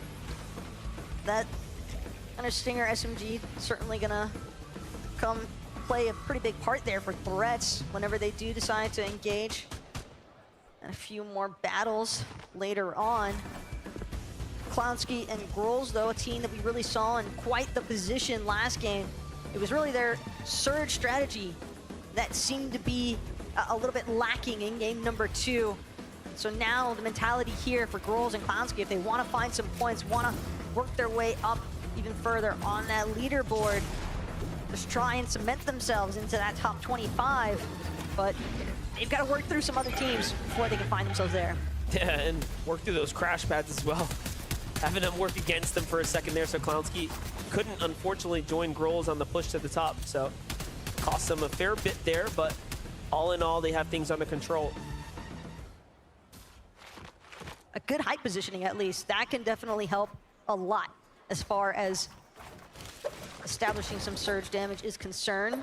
Meanwhile, inside of Rumble Ruins, you got Rabba Axe Force hiding inside of a bush, and a pretty common strategy as well for players to look for those tag opportunities with some of that safety inside of the bush. Yeah, now that single Elim right there is onto Cooper. I know we're just hyping up Miro and Cooper's big eliminations they picked up, but look, Miro's now by himself in the distance there, so Cooper caught off guard out in the open there and away from his teammate. Here we get to see Heroics Thomas and Malabuka. They are up, they are standing, which means they have survived the drop clearly, and they are working their way towards the grand finals here and now. Massive stuff, though, from Malabuka and Thomas, given that they had to sit out for game number 2 because of Kanata and Aegir. Right. So for them to be able to play makeup time now, just adding to their total point count for the day. Because again, we are in game 3 of 5. So this is, I think, technicality of a halfway mark for a lot of these teams, and this is where you can really start to see the consistency that needs to be maintained come into play. Yeah, one might say this is the most important game of the tournament here. Between game 1 and game 3, I mean, either you set yourself up for success or you turn things around now and come out a victor. And by that, I just mean top 25, right? That is the goal today. And then, of course, Sunday, get as high as possible, make as much money, and be the winner of that $1 million first place prize. Here we got Pink and Vico. I know we're hyping them up.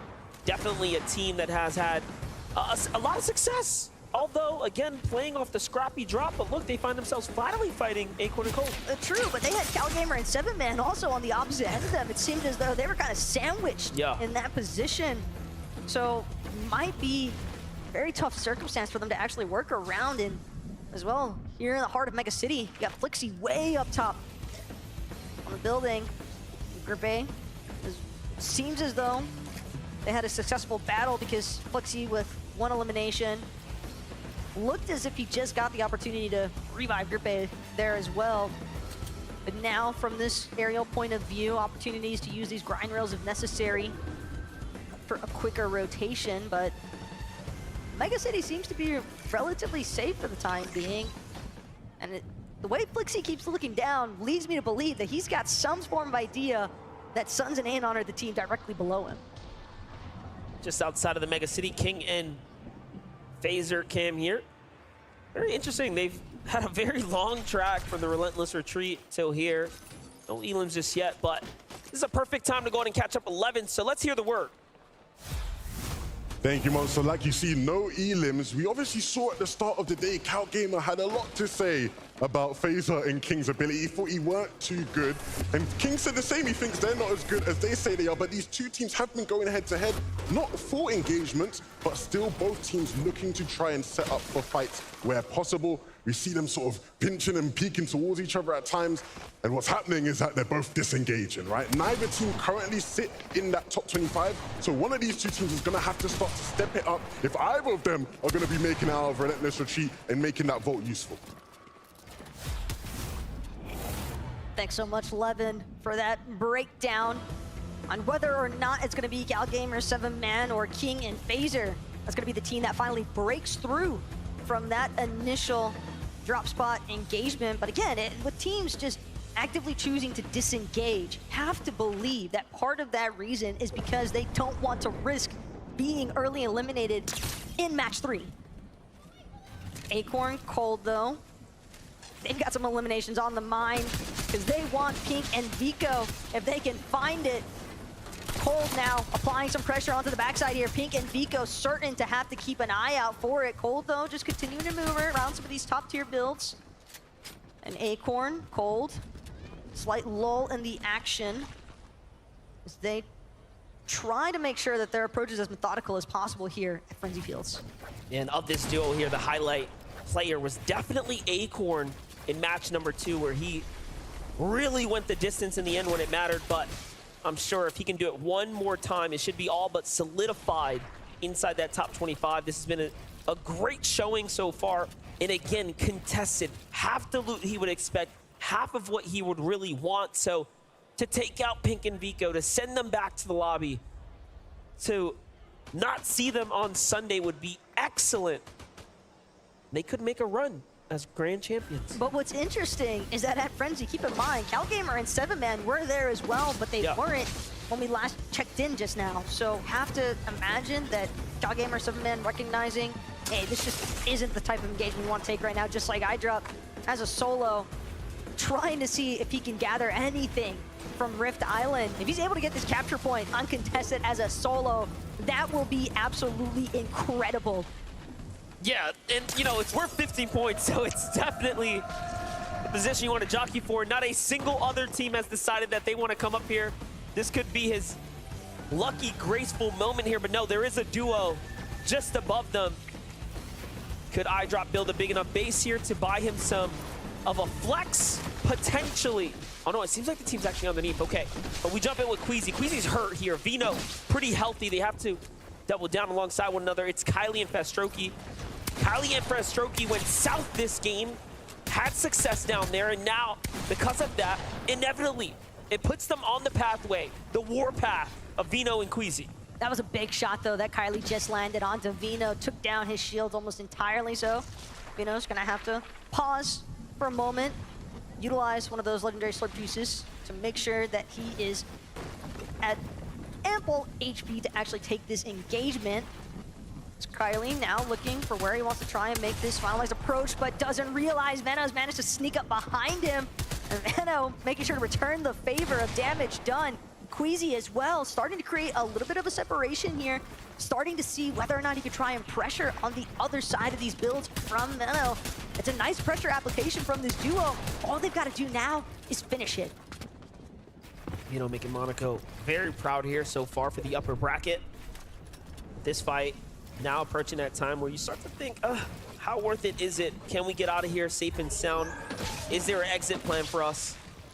You have to assume they're feeling the same way. Yup, the demeanor says so, and we call it just right. They want to get out of there as much as we want to see them rotate, so on they go. Meanwhile, the same can be said about Pink and Vico. I'm sure they're thinking, okay, what's the game plan here? Acorn and Code know better, but at the same time, Acorn and Code are in such a better position. It's in their best interest to actually stay here, hold them out. And not only that, this is the team they want to take out. Exactly. Plus, Pink, we saw his builds just now in comparison to Cold. It is a night and day difference. I mean, Cold with 90 builds to still work through. Meanwhile, Pink, I believe last checked in, he had around like 16, 18. That's practically nothing. They've invested so much time here now that they don't really have another option other than to close this fight out because they need the materials, they need the refresh off of Cold and Acorn. Acorn, Cold, but Cold gets him in the box and puts down the other as well. Pink and Vico shut down and sent back to the lobby.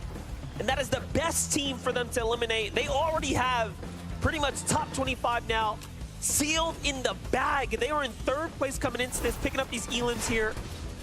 It was so good to kind of run it back one more time. Boxes him up, finishes him off. This is how excellent Cold is in the pocket. Well played. It just did not seem as though Pink and Vico are ready to tackle Cold from that position, but being towards that Frenzy field side, they're gonna have a great opportunity now for Acorn and Cold to make an approach towards the zone from the dead side rotation. So curious to see how that actually pans out for them later on.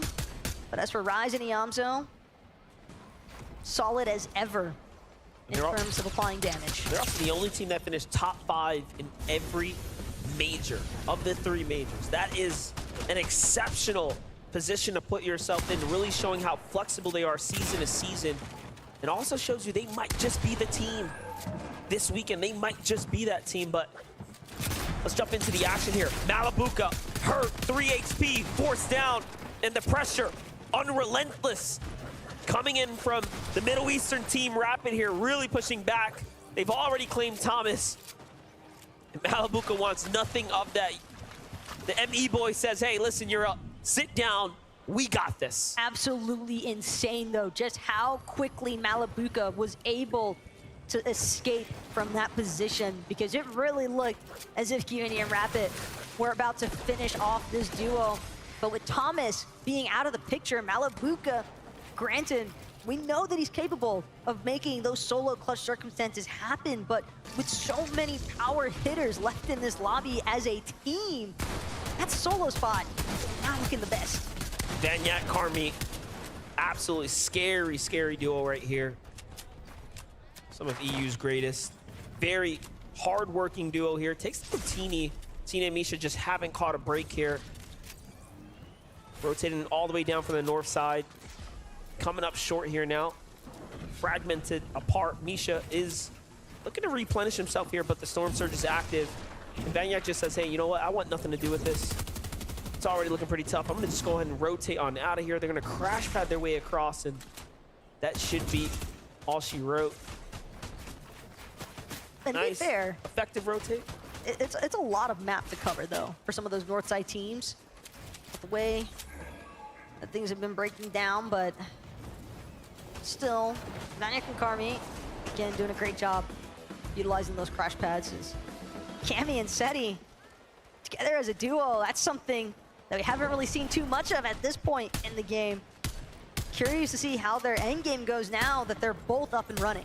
They're checking bushes, they're looking around, they're trying to see who is lingering about. They already have themselves their 3rd elimination, and they're sitting on top of the loot. So this is a full-on refresh for someone who was up on high ground here. So this is an excellent find for them. Meanwhile, looking at the top 5 here, Ritual and Reet are leading the charge by a fair margin. The only team on their heels now, Cold and Acorn, as Geras and Shari have been sent back to the lobby. But again, if you take a win right now, I mean, you have just about done enough. It'd be hard-pressed for you not to get out of the upper bracket and go straight to finals with a victory. Yeah, we're definitely starting to see a pretty big point disparity from our top 10 to even our top 20 competitors. Group A and Flixe, though, one more time. Another revive. It's going to have to go through, but this time it's going to be Group A turning the favor onto his teammate Flixe. But that med mist as well. Seems Flixe is going to be just fine for the time being, but they've still got to keep pushing forward. They still got to keep trying to move in, try and stay ahead of these zones wherever possible. But 2 revives into the match already, Monster. You can tell that they're definitely having some tough times with making these rotations. And I know we're jumping in with Monaco's Mustache and Falcon Tayson here, but I want to give a lot of credit to Baka and Pars, who have a great position over the lobby right now. A bird's eye view, they are one of the few teams poised up for potential high ground, and they have just continued to show us what they are made of. They are now officially slipped their way into top 5, really working their way up. But hold up, Tayson's got a lot of problems knocking on his door. Ping Baka's got knocked in the mix there. So while he was focused on Tayson, other teams started to look inwards, and I'm not sure Tayson understands that there was a down body there. Or maybe he did and might be interested in trying to pursue it. He's thinking about it. Kyrie hoping he can get this thing in time, but it's going to be too much from Tayson. Interruption on that revive. Now it's Tayson and Merstash seeing if they can finish what somebody else had started. They managed to get the material refresh, the item refresh as well if they wanted. There for the taking, and Tayson will swap out for that double legendary slurp juices. But Merstash and Tayson still powering through some of these builds that have already been pre-established here, and that's just a freebie for them. Yeah, it's all in all a net positive. You get the damage that you need. You start inching your way towards this end game. Then looks like it is going to be a Slappy Shores finish here. It's going just outside the mountain there. Vino's already marked up the position they want to be in. It's that natural high ground on the backside here, the ice capsule. But again, Baka Pars looking downwards on them, putting that infinite upwards pressure here, not making it look easy at all here. Queasy's going to have to concede for a bit. It's cost him a lot. He's going to have to take some of Vino's inventory as well. So Vino trusting in Queasy to lead the rotate here. It's all about that middle, though, at this point for Queasy, especially when you know that you're having some pressure being applied to you from the high ground. The more durable your builds, the better. As far as understanding, though, which way he wants to tarp Queasy, recognizing the fact that he's got his chance right now to just keep building up. And again, with it being metal, it's so difficult for teams to really take a second to try and chop them out just yet. Queasy gotta look for the connect onto some of these other builds, but dropping down ever so slightly, still maintaining the height overall, though. And that's what I do best. Limited builds to just get there, connects it to a structure in the distance, but Cammy and Seti are looking backwards and they're saying, no, not today, not in this lobby. I want to fight for it as well. We need a big game here. We need it now. And all of a sudden now they are the most resistance on the front side of the zone here. But if they don't put pressure back, we know what's going to happen. Vino, Queasy will run with this. Seti and Cammy aren't careful. Keep in mind where their builds were starting to go towards. I mean, with the direction that Queasy's headed, at least, it almost seems as though they might headbutt each other on the high ground at the moment here. But instead, it's Acorn, a bit sneaky with the crash pad. But he's continuing to hang around. He wants that front side of the zone, but hanging just on the edge of it. And I just love how we're seeing, again, NA's best and EU's best, right? Back to back here, two different perspectives, two totally different layers. Acorn and Cold, again, just excellent low ground teams playing to what they play best, and they're doing it well here. Meanwhile, you do, of course, have your other teams fighting for height, so an excellent play to watch unfold here, but we jump into Pars, and the end game from Pars here, too. No Baka. The least amount of elims we've seen so far, but it is a single one, so far of the three, they've put up numbers every time. Now we jump into Muzz and Paper, turning online right now, 6 eliminations. Could this be their game? One big pop-up will put you up in that top 25, surely. It's been a relatively quiet day for Muzz and Paper so far, so this could be a massive moment if they're able to seize it. Sitting on the low ground, though, Acorn and Cold. They can tell there's players trying to make their way around the edges next to them. 2 crash pads remain here at Acorn's disposal. Cold following closely behind. Cammy and Seti, though, they seem to be making an idea all their own. Oh, this is crazy. From the backside here, they find the tag, and Vino's hurt. And this might be the new high ground. Cammy, Seti coming in out of nowhere, and they swing things around. Queasy's hurt. Vino's fully healthy, but no! Things change so quickly. Acorn and Cold finish him. And now Queasy's by himself, but it's still excellent endgame for them. They're going to be happy with a top 10. Meanwhile, Paper and Muzz continue to force their way in here. 8 elims now, probably the most that are alive at the moment. Trailing behind another team, and Paper's going to fall there. And unfortunately, Muzz to follow suit, but Merstash still up and kicking. Seti, though, with a massive hit, and that's the back-to-backs now onto Robop. With the materials refresh, it might not do him any good. He's not able to break into the zone in time. Acorn instead will be here to play cutoff, as now Merstash forced underneath it all. Larkpix as well, living as a solo. This is looking like Acorn and Cold's game for the taking. And Acorn's doing an excellent job pressuring with the breach of shotgun, making sure no one's got a chance to breathe, but Larkpix is still going. He's found 2. That's 11 eliminations for Larkpix on the low.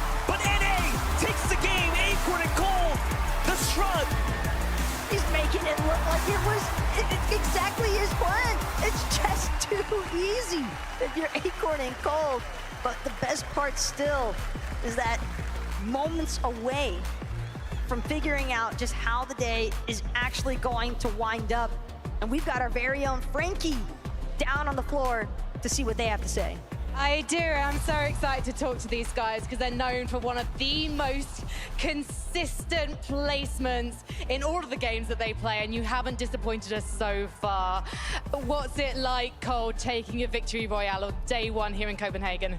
I don't know. It's an insane feeling. I mean, this guy's just, I don't know. This guy's on something else. Like, this guy's the best player, I think. I'm serious. Yeah, doing it for Canada. We saw you in the air, nearly clutching the victory royale in the previous game, and now you've taken it one step further. For you, is it a bit of a dream to perform so well so early in the competition? Of course. I mean, like, getting ahead early is always the best, and no pressure now, you know? Yeah, you're not feeling the pressure. You're pretty set on Sunday already. Why do you think you are able so frequently to take down the competition? I mean, I'm just playing with the best player. It's not that hard. You have been preparing for this all year long. You qualified way back in Major 1. How do you feel like the game and the way you've had to play it has changed over the past year? I mean, everything's changed. You know, we kind of did good in the beginning, then we had a little downfall and everything's changing, but we're adapting pretty well. You say downfall, what do you mean by downfall? Because you did place top 10 in all 3 majors in North America this year that you played. So for you, what's a bad day? Anything under first. Anything under first. Well, it's looking like you're probably going to have a very good day. Now, I've got to send back to the desk very quickly, though, before I do. Acorn said such nice things about you, Cold. Have you got a message for him? This guy is actually the best IG on the game. I'm not kidding. I'm not kidding. This guy, just, his brain is just, no one can compete. Well, I can hear Acorn saying, stop, stop, stop over there. So I will stop on your behalf and we'll head back to the desk. Big congratulations to Acorn and Cold finding themselves the victory royale. Now, before we continue, quick shout outs to Vivid and Levin, who will be hanging out with us on the analyst desk here for the remainder of the day. My, oh my. Sometimes I didn't expect any duo to win a game in this fashion, and that it looked so easy. That game was a roller coaster, and for multiple reasons, really. And, you know, when we tune into the Global Championships, the one thing that obviously everybody is excited about is the clash of playstyles, the best at what they do. And throughout this game, you know, we saw a couple of height changes between, you know, arguably the best height team in the world, Queasy and Venom. And then I was like, oh, look at this, Acorn and Cold. They're on the low ground. That's exactly where they thrive. And then, yeah, they ended up on the high ground to win the game. Yeah, that's what I've been looking at, Vivid, right? You're looking at the teams and seeing if the things that they do so well in their region, can that translate here on the global stage? For Cold and Acorn, the answer is absolutely yes. They have been dominating on these layers. And I think the big thing here is that, you know, you look at these guys, they're clearly in their element. They're feeling so confident. Cold, when he's at his best, what a player. I honestly, it's almost hard to describe the levels, right? Major 1, when they won the FNCS in their region, I genuinely think that peak that Cold had hit as a player individually, one of the best we've ever seen from anybody, right? He was just on a whole different level, and he's showing that here today, right now. I could not agree with you more. Now, what I'm curious about are the standings. Let's take a look together. Let's see how things are unfolding. Remember, we're trying to end the day in the top 25, go straight through to Sunday. Acorn and Cold here in that #1 spot, breaking 200 points. All right. This is day 1, guys. Save some for Sunday. This is what I love to see, you know. I gave a little bit of a sneak peek as to who I was going to be rooting for earlier on in the day, and it was Acorn and Gold. It was the NA boys, and I'm very happy to see them up there. This honestly has big implications for all Spawn, though, right? We got to remember that they're contested, so now they can play a little bit more aggressive in that sense. Yeah, if you're Pink and Vico, you're looking at these guys going, hold on a minute. We are letting them run away with things. We need to maybe think about putting a bit more pressure on them, making these games a bit more difficult for them. I'm personally looking at some of the players beneath them, right? Queasy and Venom just below. We saw how hot they started the day. They're going to be looking above them thinking, okay, you know, these guys are setting the tempo, but we're going to do our thing up on height while they do their thing down below. It's been weird for Queasy and Venom, especially, right? Because we're seeing them so consistently going into these end games in positions to play out height very, very well, right? You know, it's typical stuff for them. but they're having a couple problems, right? Where a bunch of their other EU compatriots are very much making things difficult for them, right? Seti and Cammy flanking them in that last game. Typically, Queasy and Veno very aware of their flanks. That's not something that they often get caught out at. But this time around, we're seeing what happens. Seti and Cammy are there waiting for them. Gosh, I always have to have so much respect for Cammy and Seti, right? Because I was honestly looking at their position, and it was as that 7th zone rotate was coming in. They were actually towards that castle split. They were based up on top of it, and I was like, wow, they're on the high ground. They have a very good position. And then next zone showed, and it went all the way north. And I was like, yeah, there's no way this is going to end up being a good game. And look at this, Cammy, Seti, they just surprise every single time, and in such good fashion. I mean, you mentioned it. Queasy and Veno, they're usually aware of their flank. How did Cammy and Seti pull this off? And it's not just playing it off, right? When they're actually in the position, delivering, being able then to actually, hit the shots. Of course, they did get chopped out on height eventually, right? It was Acorn and Cold that did that so well.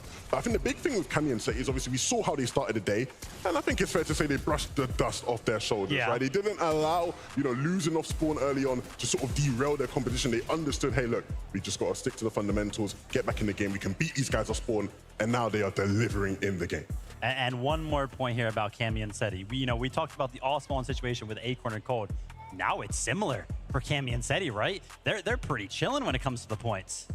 Just wild. And to think this all began, like, their day started with basically no points on the board, right? And their counterparts, Veno and Queasy, getting the Victor Royale. And now they're sitting there attacking them on high ground. This is the story we all came here to see. At least I did. Right into the loving embrace, of course, of Acorn and Cold. Like, yes, bring me points. That's what we want today. You talk about this being a roller coaster. I feel like so many things happened in this game. I mean, we saw Hydra by himself take Rift Island uncontested. At one point, he was getting shot, and I was thinking, oh, yeah, they're going to jump. They can tell. Nope. 15 points. And you might be thinking, Zeke, right? Like, oh, it's so easy, right? Oh, he's up there as a solo. Why don't we just go up there and contest him? I mean, it's got to be the nerves, right? There's so much information that these players are very good at hiding. iDrap somehow got that situation off where he's like, hey, I'm just going to sneak up here. And I'm pretty sure later on, actually, because as we know, Reboot Van on top of the island ended up using it to go ahead and reboot his teammate. So smart. Absolutely insane. Levin left speechless. Now, we do have something really cool here lined up. It is actually a listening to that game-winning moment from Acorn and Cold. Let's take a listen. We're just gonna crash pad and go. Not now though, but like on the road. Got it. Ready? You're gonna jump on the ramp. Yeah, go ahead. I'm just gonna slide. Yeah, I hit it. We're good. Just gonna run. Run left, run left. Going deeper. All too low ground. I built the box for you as well. Nice, bro. Really good job. Yeah. Getting heavy. Are you good? Yeah, I think so, yeah.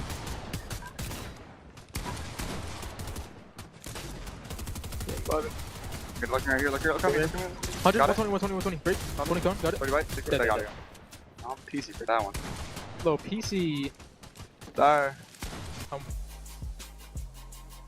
I mean, I just have to say it every single time I get to hear these guys' comms. Acorn and Cold are so composed, so chill. You'd never think they're sitting at a LAN, the biggest LAN that there is to play, playing one of the most difficult lobbies. They're just there chilling.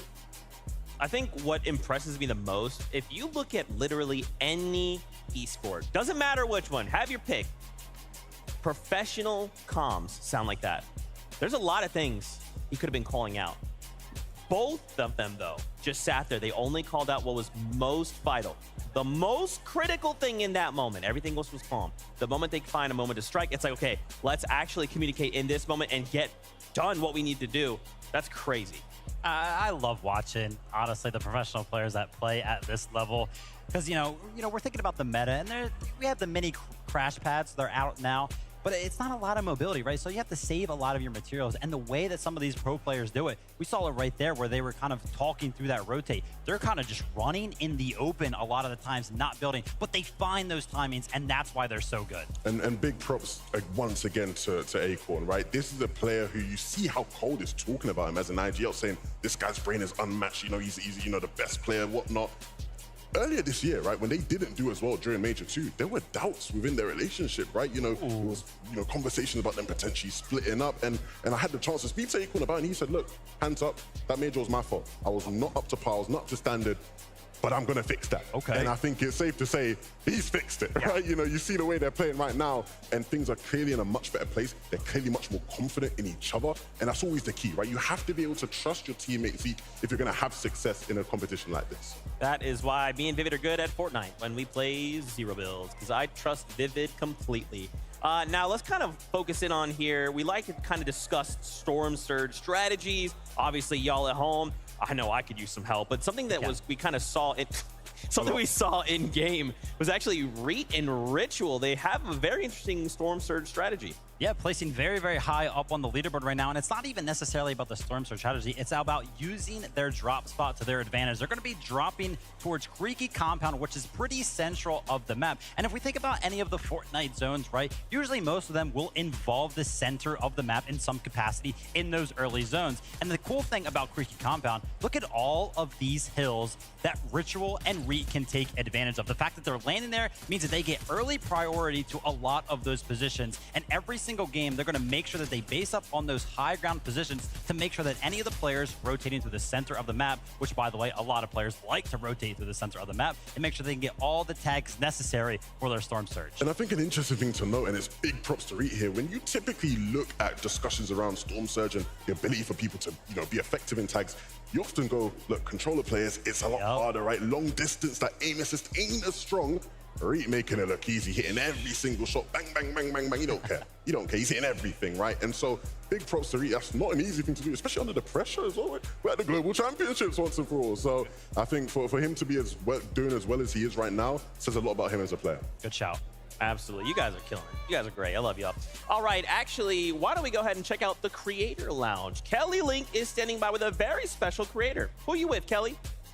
Thank you so much, Zeke. And I am here with someone very special. It is Keep Up Radio. Thank you so much for joining me here. Gosh, thank you for having me. Okay, so we're 3 games down, 2 to go. What has been your experience so far? Oh my gosh, I've been having the best time. I think just coming to IRL events and seeing the players play and the crowd get so excited and crazy, it's the best experience for sure. And what has it been like interacting with all the creators here in the Creator Lounge? It's been so fun. Shout out to Reddit, shout out to Peach, my people. I love getting to see the people that I interact with online IRL as well. It's really fun.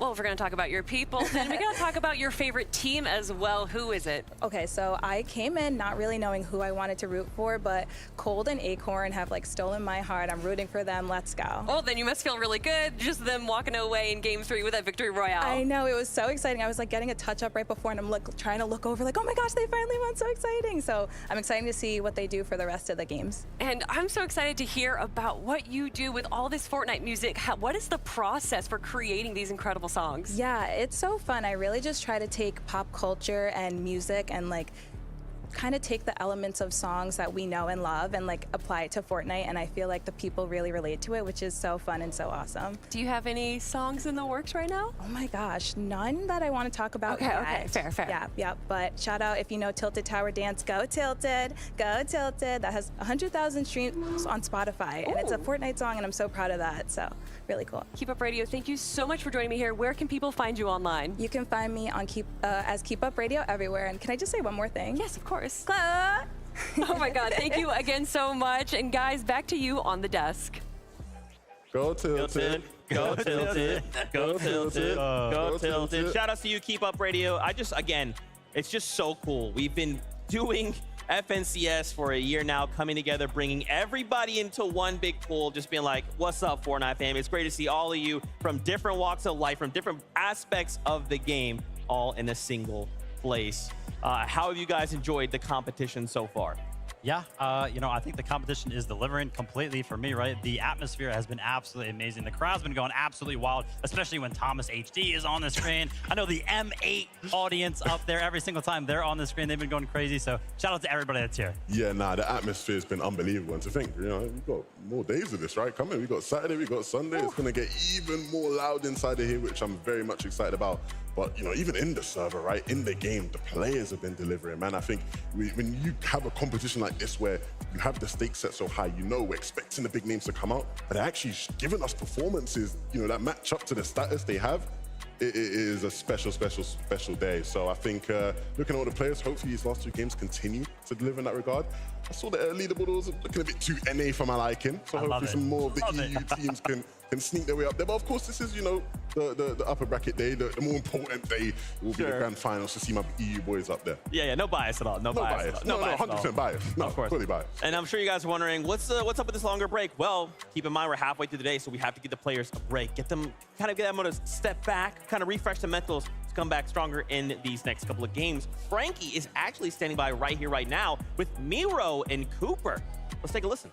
I am, and this is such an impressive duo because they came together for Major 2 and qualified for Globals back then by coming second. So, of course, I had to talk to them. Currently in 24th position on the leaderboard. And Cooper, this is your first LAN. Are you happy with how things are going so far? I think we should be doing a lot better in terms of on the leaderboard. But for my first LAN, I can't complain. You know, I'm having a good time, and I hope we do better. So how come you've become this fresh-faced IGL that everyone is saying such great things about, given that this is your first LAN? Starting an IGL role is really hard for me, but I think playing with Mero also, being a great teammate, I think I've improved drastically, and I hope I do better, yeah, hope I do good. Why did you want to become an IGL? Being a fragger, I feel like I never got a good IGL, and I wanted to just kind of take terms of being the leader in a duo, and I just got lucky to play with the best fragger, so. Well, I should talk to that best fragger now. Miro, I apologize for leaving you out in the cold as I've spoken to your teammate for so long. But you are regarded as a veteran. This is not your first rodeo. Why did you want to compete here with Cooper? I think he's a good teammate. He's always grinding the game. You know, that's really about it, honestly. He's just fun to play with, good teammate. And I don't know, we kind of have like a lot in common in terms of like interests and stuff. So he's like easy to talk to about things and like music and all that. So it's just easy, you know? Have you got a warm-up song that you listen to before you go on stage? Ski by Sexy Red. I do not know the song, but that is because I'm not as cool as you two are. So what's the strategy now? How are you going to regroup to try and guarantee that spot in Sunday's grand final today? Yeah, I mean, I'm not going to say too much because I don't want to get DQ'd, but I feel like I really haven't had a fair chance of playing Fortnite yet, and I think that we just need a little bit more luck on our side, and we're going to be fine. Okay, well, hopefully the luck will be on your side. Thank you so much for talking to me, gentlemen. I'll let you go and get some food, and I am going to bring in a Londoner. In fact, our only Londoner on LAN, so therefore I'm slightly biased because I'm from London too, if you hadn't noticed by the accent. Pink, currently 29th on the leaderboard. How are you finding things in Copenhagen so far? I'm finding it good. Despite our placement, I think we're not playing the best, but I'm finding it good, yeah. Why do you think you're not playing the best yet? Game 1, we played well. Game 2, there was a minor error making the whole game go to waste. But then Game 3, obviously, contested by Acorn. He was already qualified in 2 games, so he dedicated Game 3 to grief us. So I think he'll continue to do that for Game 4 and Game 5, but that's what happened so far. Are you thinking you can grief back then? How are you going to respond to this? Because you're not the kind of guy who's going to back down in a fight. I mean, at this point, they're qualified, so no matter what we do, they're through to the next round anyways. So it's more so a thing where we've got to let go of the grudge and just focus on ourselves for now. But they're not in your head? No, not at all. And how are you finding things with Vico? Because you're a relatively new duo. You came together for Major number 3 and you pulled off what you needed to do to make it to Globals. But this was a surprising duo in some ways. So why do you think it's managed to come together so quickly? I've been very tough with Vico, and he's like, at the start he was a bit annoying, I'd say, but more so now he's more so making me proud. So I think we're a good duo. We complement each other well, and I like playing with him. He's a really aggressive player. How did you manage to stop him pressing W in every situation? I had to fake drop him. I've had to scream a lot. I've had to do a lot of things. I've kind of mentored him in a way, but yeah. Pink, I'm looking for a coach, so I don't know if we can, once you're done with Globals, you've got the spare time in your hands. Are you taking new clients on? No. Well, it's a great excuse. It's a great excuse, darn it. But I'm fine with it. I'm fine with it. I'll just go solo. Thank you so much for talking to me, Pink, and we will see you out on the Battle Bus. Thank you. Bye. Thank you so much for those interviews for the players. Pink is always one that's very honest, Levin. He's going to tell you what's on his mind, and there's nothing wrong with that, I don't think. Yeah, honesty is the best policy. You know, I wouldn't have it any other way. You want people to lie to you? Would I ever lie to you? That's not the way. I never lied. I never lied to you. Look, the one thing I'd say about Pink, right, and Vico is they're in a very tough spot. Because, like he just said, Acorn and Cold, they're basically qualified now, right? They could, you know, not play the rest of the games and they'll be good to move through to the finals. These guys aren't, right? And so if you're Acorn and Cold and these guys are contesting you, you're gonna make their life as difficult as possible. You're gonna make sure you can do whatever it takes to guarantee they don't have a chance to contest you come grand final time. So if I was Pink and Vika, I'd be not worried per se, because, you know, this is not a guy that's ever gonna be worried, but I would start to be a bit concerned. Yeah, I mean, you definitely bring up some very valid points, but I think if anything has been proven by some of these performances so far, one good game, right? One victory route with a couple eliminations is worth enough points, 100%, to fly up that leaderboard. So they just got to win that spawn fight one more time. Do you think they do that, though? Is that the play, trying to kind of keep rolling the dice? Is it just let's find somewhere else, or let's just disengage? What do you guys think? So it's interesting, right? Because Pink is a player that's very experienced when it comes to being contested, right? You look back all the way to Chapter 3 Season 2, I believe it was contested by Mustache and Malabuka when they were playing together, and they, you know, were unbelievable, right? And I remember Pink saying to me, I've never experienced that off spawn, right? And they got demolished back then when he was playing with Anas, but he learned a lesson, right? He learned what it takes to be a good off spawn team. And he said to me he had a lot of those sort of similar strategies coming in to try and use against Acorn and Cold. And so maybe now we start to see him start to whip out some of the things he maybe would have wanted to save for grand finals, but use them now to secure a spot for final. Good stuff. They are sitting there on the bubble, 29th place. Remember, top 25 will be the ones to move on to Sunday's finals. Now, if you find themselves at the bottom 25, they still have tomorrow. Obviously, not the best situation to find themselves in. You know, Vivid right now, Levin makes a great point. If they're kind of pulling out some of these strategies, they might have to. Yes, it very well could get them to Sunday, but if it doesn't, that means that they're going to go into tomorrow's lower bracket, and those 25 players will have watched this. They will have known, okay, well, this is what they're looking to do. Yeah, I mean, very interesting situation. I don't think anybody wants to be in the situation that they are in right now. But listen, we're at the Global Championships, right? These teams are here for a reason. If 2 games is what it takes for them to actually go through the finals, I guarantee you that they are very, very well capable of it. Yeah, 100%, right? Again, it is just a matter of doing what they were able to do in that first game, right? He said it himself, that first game, if it was good, they were in that game. They looked good. They looked like a team that was going to continue throughout the day to have pop-offs, but unfortunately it hasn't panned out that way, right? Have to get back to what that was in game 1. And I think it's very possible for this team. Yeah, so what you kind of just touched on, you guys are just hitting me with the razzle-dazzle right now. That's what we do. That's what you do.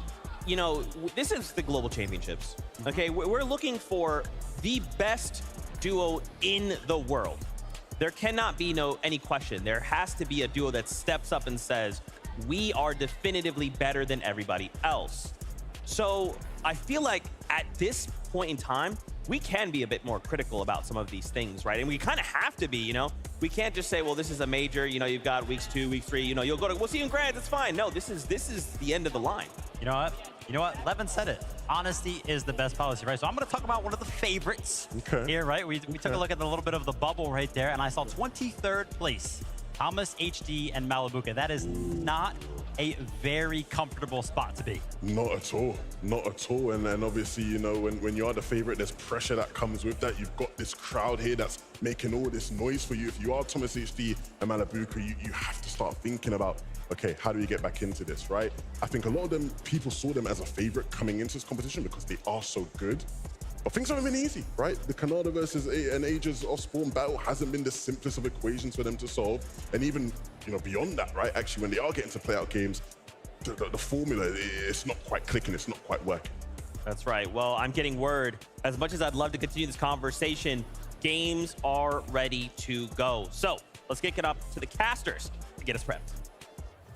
We are here. This is game 4 about to get underway. And I want to give a huge shout out to Kit.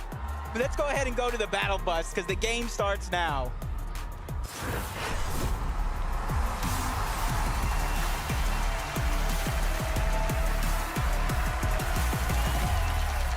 What I was gonna say is a shout out to Cammy and Seti. They had a little bit of a rough start to start the day, but they have shown it just takes one big game to get yourself inside of that top 25. And this being game 4, with only one game left after this, there's only a few spots left for those bubble teams to grab. And we're looking at a team that definitely needs a good matchup for things to start picking up for them. Podesai, Snazy starting to get some shots from the sky, but here at the racetrack. We've watched this for 3 games now. 2-1 in favor of Thomas and Malabuka. Kanata trying to see what he can do. It's a double fire, but Thomas, for the time being, he's gonna go down. Kanata and Agers looking like they could be in a decent position here, but it's Malabuka on the wraparound of the reboot van, trying to make sure that he can keep Thomas and his own hopes alive for this game number 4. Agers, Kanata so incredibly low, but Malabuka down to half HP. Now jumping on top of the building, and the reboot van just barely keeping the hope alive for Kanata and Agers. Oh, this is gonna be a big save. His chance to get his HP back, and it down onto Kanata. He has no ammo left. This could be huge if Agers could just find a way to just push up, finish this off, but it's Malabuka who does it yet again. One of the few times where a tactical DMR is going to look like the saving grace here for Malabuka. Thomas as well with the immediate dap up onto his boy, and for good reason, because this score, it's already being telegraphed. 3-1 now in favor of Thomas and Kanata, and keep in mind, or excuse me, Thomas and Malabuka, but for Agers and Kanata, they're literally in 35th place. And that's bound to get pushed even further back now. That's where you start to feel the nerves and you feel like you're in the danger zone. We got Cal Gamer, 7-man going up against King and Phaser Kami yet again. This is where it's going to get heated up. He gets a little bit of a first strike, but doesn't really take advantage of it. And a quick reposition out of King and Phaser. This is exactly what you have to do, but the Rift does go off. They're trying to reposition and try to have some claim towards that high ground, but they're not able to do too much. They have to concede Relentless Retreat in order to stay alive. Right idea, though. Sometimes you just know when a fight isn't yours to make happen. And for 7-man, all his ammo's running relatively low with that disengage from Phaser. 7-man and Cal Gamer now gonna have ample time to try and loot out Relentless Retreat. Slappy Shores. Action has been relatively quiet. We've seen a couple of circumstances with Tayson. Yeah. Really just nice surge strategy going for the most part at this location. But for Trulix and Chicho, they've also had a relatively quiet time so far. Yeah, for them, they just got to start building up that confidence. Because even though they'd have the cushion that you could still fall into day 2, we were just talking about it, that's not something you even want to test. Anything can happen in that lower bracket. That's why it's paramount for these teams to qualify today, give themselves a break, a chance to readjust. And Bugha and Threats is one of those teams that's outside of that bubble. And I think that's something nobody would have expected coming into today. One thing that we've definitely noticed from the past 3 games that have played out so far, Threats and Bugha, they've never been a duo. They've never gotten a chance to actually participate in that late game circumstance together. So maybe here in game number 4, seems as though Threats is on a mission to write his own story. Some nice tags up along the coast side, just south of Sanguine Suites. A lot of pressure being applied to the duo a little bit south of them. Yep, just like I was talking about with Cammy and Seti, just one big game. This could be the start that Bugha and Threats need to try to propel themselves, if not to the top of the leaderboard, at least inside of that top 25, and that'll give them that chance to readjust. P8's in, Kitos, they've been doing well so far as well, and that's something that you want to see. Even if you're qualified already, you want to keep up the pace, continue to build that confidence, because even though you might have Saturday off, you have to be prepared for Championship Sunday. $4 million on the line. That's not something to take lightly. And again, I think it doesn't necessarily have to be flashy, but for Thomas and Malabuka... I'm going far, I'm going far. I got spot. I'm dead, I think. 60 wide, I'm dead, they're both here. He's getting shot in the back though, he's getting shot in the back. One is running back to farm and one is trying to reboot. They're gonna get siphoned for these. Farm the brick after. Two toilets, here. Okay. He's alone. Nice! Get. Yeah, for Thomas and Malabuka, it's definitely looked pretty flashy. When you're going for that 50-50, when you're representing that there's a reason why this is your POI, at least that they're going to be choosing to drop at, or their established drop spot. Racetrack's almost feeling like a POI with how well they have managed to just take hold of it. Yeah, and I'm not too surprised. It was a couple of majors ago where they were contested. And I wouldn't say it was the highest placing of a contested team ever, but it was one of the highest placings in an FNCS Grand Finals for a team while contested. So they've had that preparation throughout the year, and they're putting all that preparation here to the test. Just like Duke and Edgy, trying to pick up the pace here. They are your FNCS Grand Finals champions of the NA region as well. They already started off with 1 elimination, so you know they at least have some surge in their back pocket. But as the lobby and the games have shown throughout the day, you need more than just some surge. You need an ample amount of surge in order to survive this game. And for Duke and Edgy, they need a lot of points as well, because you have to remember they entered Game 4 in that 46th position. So quite a lot of places to jump up in the leaderboard if they want to actually find themselves in that top 25. But right now, leaderboard is the least of Frostroki's concern. Right now, it is all about surviving and maybe, if he's lucky, finding an opportunity here to look for a pickoff onto Yuumi, because Frostroki, if he's able to find this knock, or if he's able to just be patient, he might actually have a chance. So look for grabbing his teammate's reboot card if he hasn't already. Yep. Full disengage. It's still plenty early enough in the game where a reboot ban opportunity could definitely come up clutch. Especially here where the zone is pulling forward. A lot of those teams are going to begin to rotate, whether they try to go to the slow side or directly straight towards the center. That is going to be one of the few safe opportunities you will have, as the augments are already beginning to come out. Possible rarity check, and a lot of these teams, you might be saving some of those augments as well, but King and FaZe or Kame, you saw them disengage out of Relentless Retreat. They are outside of the top 25, so a game like this is necessary to come out on top, grab as many points as you can, and he's already getting challenged for that high ground, instantly gives up. FaZe and him are a little bit too separated for my liking, and probably theirs as well. Striker, though, decent top-down overview. But it's going to be Exodus with the immediate trading of that big shield potion, making sure that his teammate is able to maintain as close to full shield as possible. Exodus, meanwhile, hey, you might be looking straight, but there's plenty of teams sure to be looking at you as well. Got to make sure that your backside is covered. And that's going to be an immediate drop down into the safety of their tower that they've managed to build up.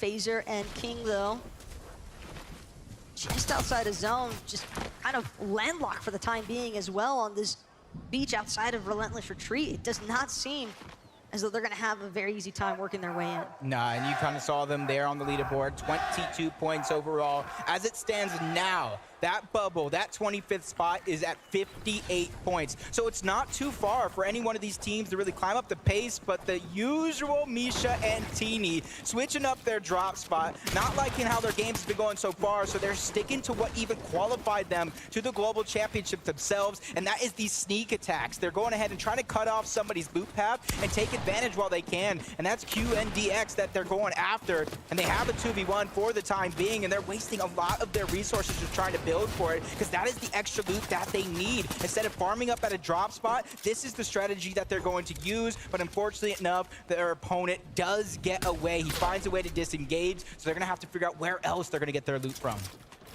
I don't know if that was intuition, by the way, Maybe from QND, or if maybe some sort of audio cue might have given things away there for Misha and Teeny, but they were certainly ready to pull the trigger a little bit too soon there and didn't let QND actually fully step into the building. And again, it did seem as though QND kind of recognized better, thought that maybe the loot's a little bit too free in this circumstance. Just a huge beam from Ocus, trying to go ahead and get as much surge as possible.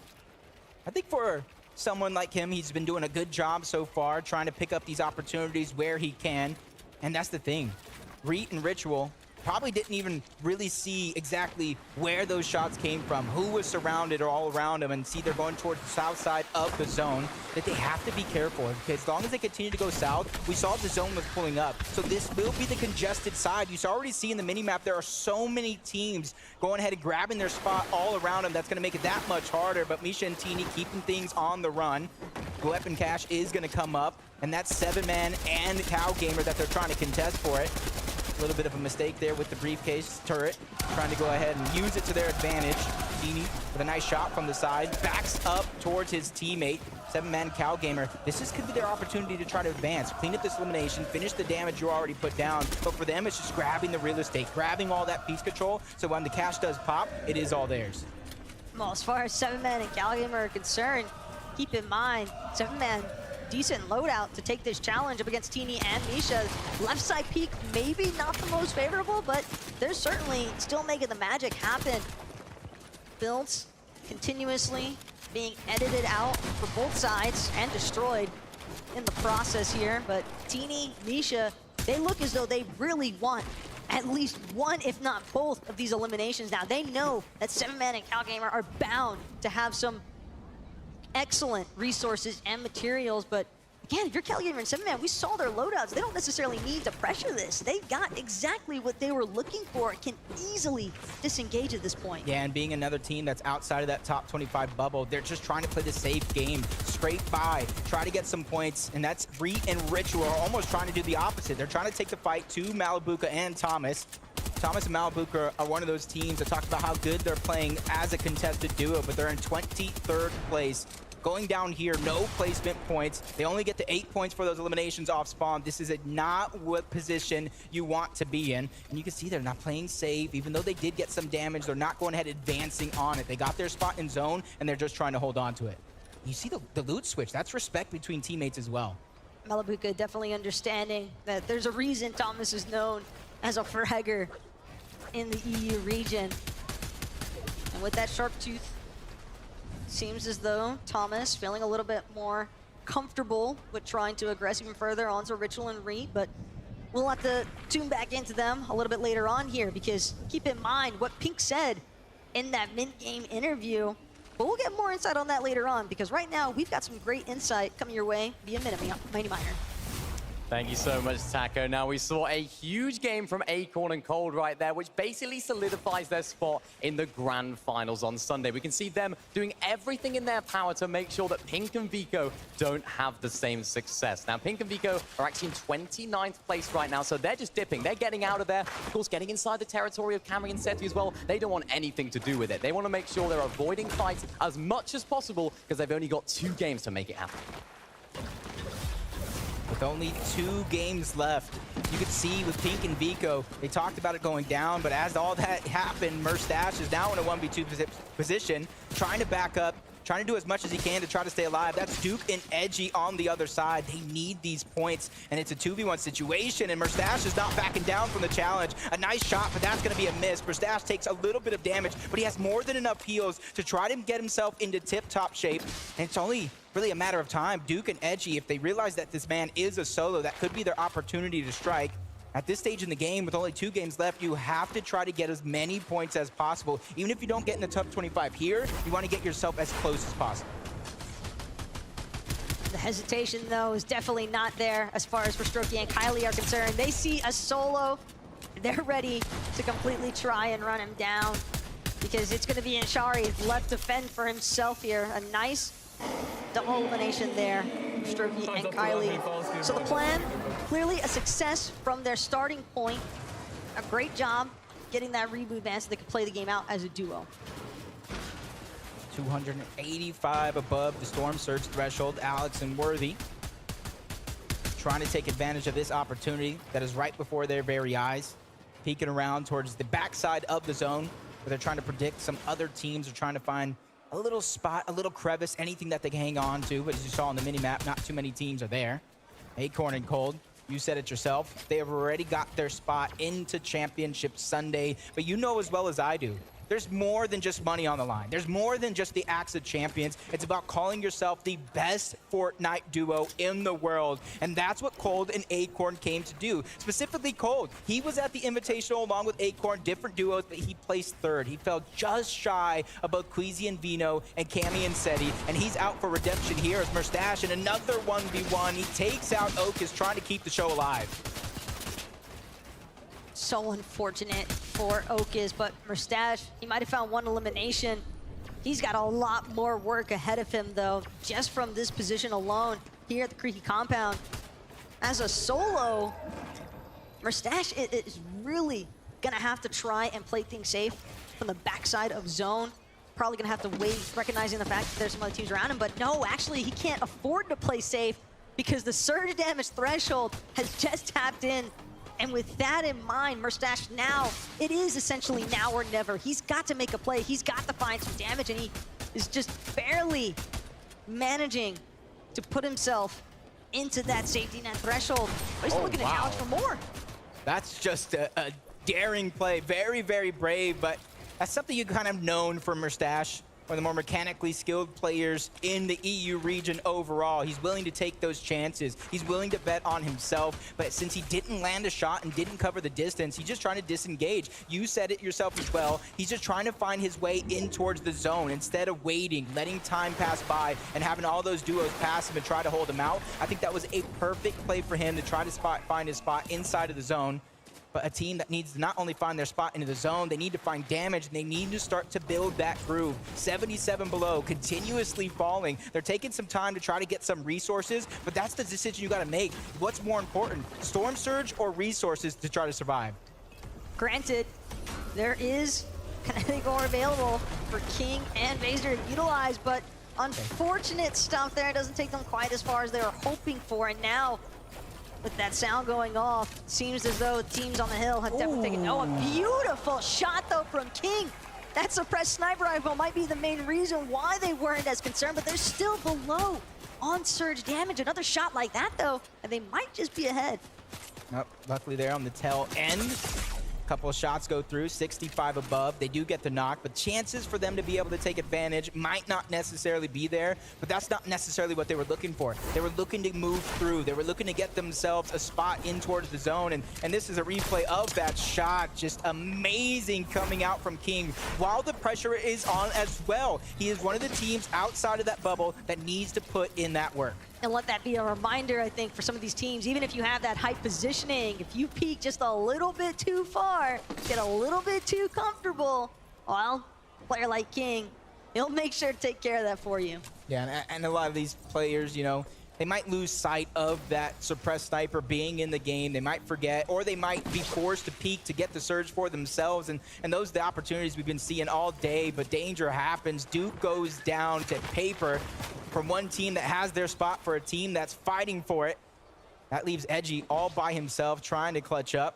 Acorn and Cold, first place on the leaderboard. They're faring well with that Storm Surge, even though they're just forced to continue to move north in this zone. They're bypassing a lot of those teams that are on that Rift Island, which honestly looks a little bit more active than we've seen in some of these previous games. But for Cold and Acorn, when you know for a fact that you're already guaranteed that Championship Sunday, like we just talked about, they could do essentially whatever they want, even if it means just completely running down some other teams. Yeah, again, Pink and Vico talked about it. They mentioned it. Edgy and Duke, though, still looking to work together here as all these teams continue to pile in to the Eclipse's state. The way the zone is pulling, mildly unforgiving, given some of the water surrounding the area, but definitely something that these teams can work with. See the little bounce pad junior trying to boost themselves to the front side of the zone. They don't want to be one of the last teams there. And unfortunately enough, they will be in the back of the pack, but they instantly are trying to build for some elevation. They don't want to get stuck on that low ground, especially in this zone. That was what I was about to say. It could be a roller coaster of emotions. We're going up mountains. We're going across rivers. Anything can happen here, and they get into the box. Duke's being forced back. A lot of damage is there. He's going to get knocked. It's all up to Edgy, and their run comes to an end in 34th place. That leaves their backs up against the wall in our 5th and final game. Yeah, Acorn and Cold do not care. It does not matter who it is. As long as you appear in front of them as a target, they will look to eliminate you. And they've been extraordinarily successful all day so far today. Galabuka and Thomas, though, they've also had a pretty solid day as well, Jacob. But again, this is definitely an instance where they could look to cement themselves in that top 25 if Game 4 goes well. You see them just trying to get that damage. Robob goes down, but at least his teammate Axe Force is still alive, trying to grab them as many points as possible. But at least they're inside or at that 10th place spot for now. Probably got it secured, but you don't want to leave it up to a pro, but you don't want to leave it up to the judges. As you see another replay. Oh my gosh, what did we just witness from King? Does he go back to back? There is no way. This man is on fire. I dare anybody on that stage to try to step in his path now because he's looking like an avalanche trying to demolish anything in his way. Look at the loadout, the double suppressed sniper rifle. He's even got the sniper surplus augment to boot, and he is making fantastic work of it. But Strokey and Kylie, I am so sorry, but the King actually, that's his turf. You back a dog into a corner. This is exactly what is going to happen. They realize the pressure that they're under. They realize what's at stake. Even though they do have tomorrow, if they fall short, that's not something anybody wants to stress about. You finish the job here, you get it done, you give yourself a break, a chance to relax, and VOD review. Blaha, Mixon, another one of our teams that we've seen do great things throughout the year. 157 above the damage threshold, even though that might not seem like a lot, but from what we've seen like from the lobby, there's a lot of teams that are around those similar numbers, but luckily for everybody, if it turns off for now, even though it wasn't a far rotation with the Bounce Pad Junior, it's just step by step. That's the way a lot of teams got to take it, just one foot in front of the other. And for Blaha and Mixon, it's certainly one tarp in front of the other as they keep trying to make their way forward. Look at Cammy and Seti, though, all the way at the very top of Eclipse's state. And this is some primo real estate if you are Cammy and Seti. But it does seem as though they're going to have to disembark from this little throne that they've established for the time being, but not without laying some suppressive fire. So everyone below them first. Yeah, and leaderboard, kind of see the top side of what's going on. But 19th, 20, 21st place, down. 24th place, down. 26th place, even down. So if you're outside of that bubble for now, this is your chance to shine. This is your chance to pick up those points. And you kind of saw it at the start of the day with Queasy and Vino. 90+ points for that Victory Royale combined with 7 eliminations, so anything is definitely possible. And that's why Bugha and Threats are putting themselves to the test now. They have 4 eliminations and barely any placement points just left. There's 24th place and 24 teams still left alive, so there's still so many possible points up for grabs. But the best part is Threats and Bugha, they're at least still together as we enter this late game, which is something we have not really had a chance to see from this duo all day today. It's been repetitive as far as solo clutch circumstances are concerned, and they just haven't really been able to bring anything to fruition because of that. Pink and Vico, though, under a lot of pressure here from Malibuca and Thomas. So many other teams surrounding them. Sometimes it can be really difficult to tell just which direction your builds are actually getting targeted from. They survived the off-spawn battle between Acorn and Cold. This is their chance to shine, even though they don't have much to work with. We've seen them do amazing things before.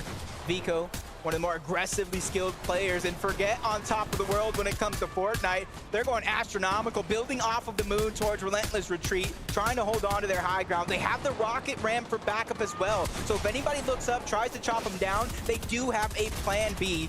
Pink getting a couple more eliminations. Thomas, Malibuca, bypassing everybody else. They're trying to stay to the front side of the zone, looking back only when they have to. They have their eyes set on the prize for now. But I wonder if anybody realizes just how far up Cammy and Seti are. Vico, he needed a refresh instead. He'll find himself waiting for game number 5 to begin.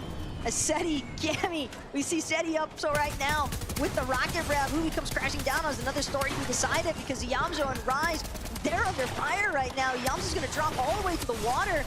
Realizes, tries to escape, but not able to. Mixon and Blaha instead, the only ones seemingly able to continue pressing forward in this mid-low ground layer.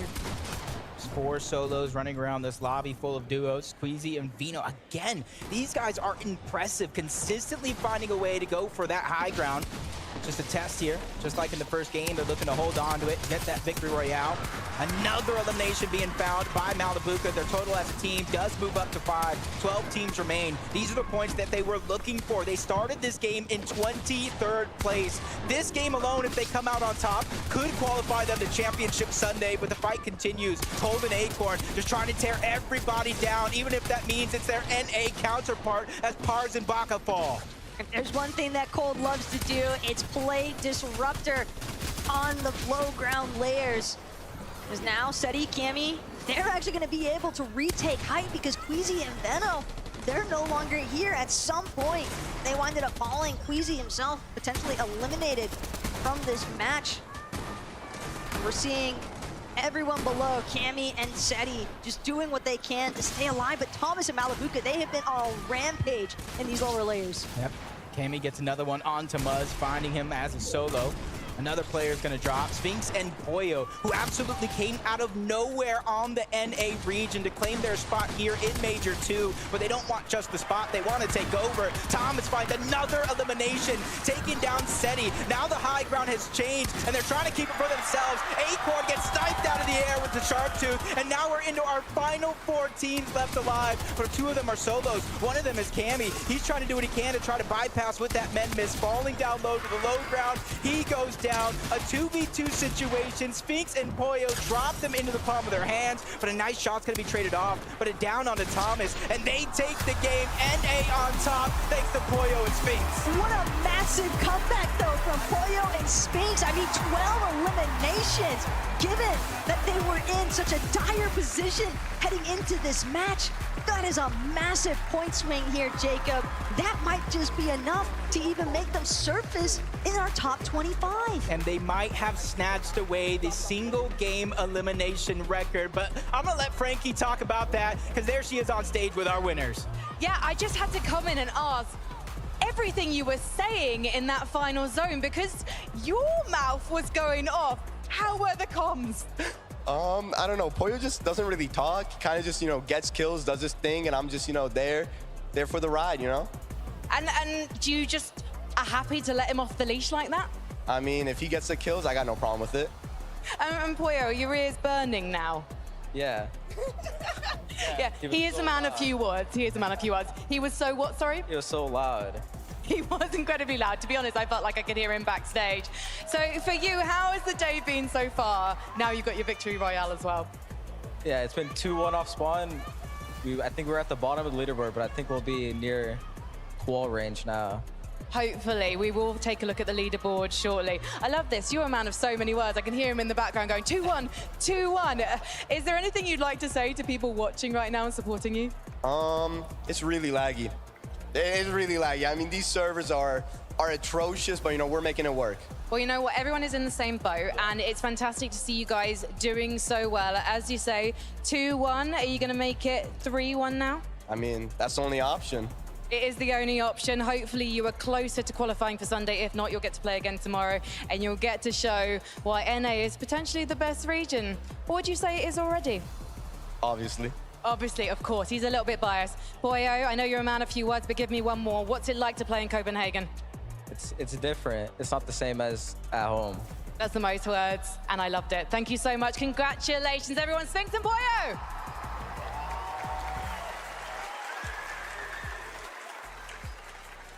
Well, Evan. NA on top. What do you have to say now? Look, I just want to start by saying, I love how Poyo's just won the game, hype moment, and all he's thinking is can Spinx just stop talking? He's talking too much. Can you just pipe down a bit, mate? That's his only concern about that game. All I have to say is, after that, Thomas HD and Malabuka were popping off. It looked like they were going to win the game. The crowd was getting loud.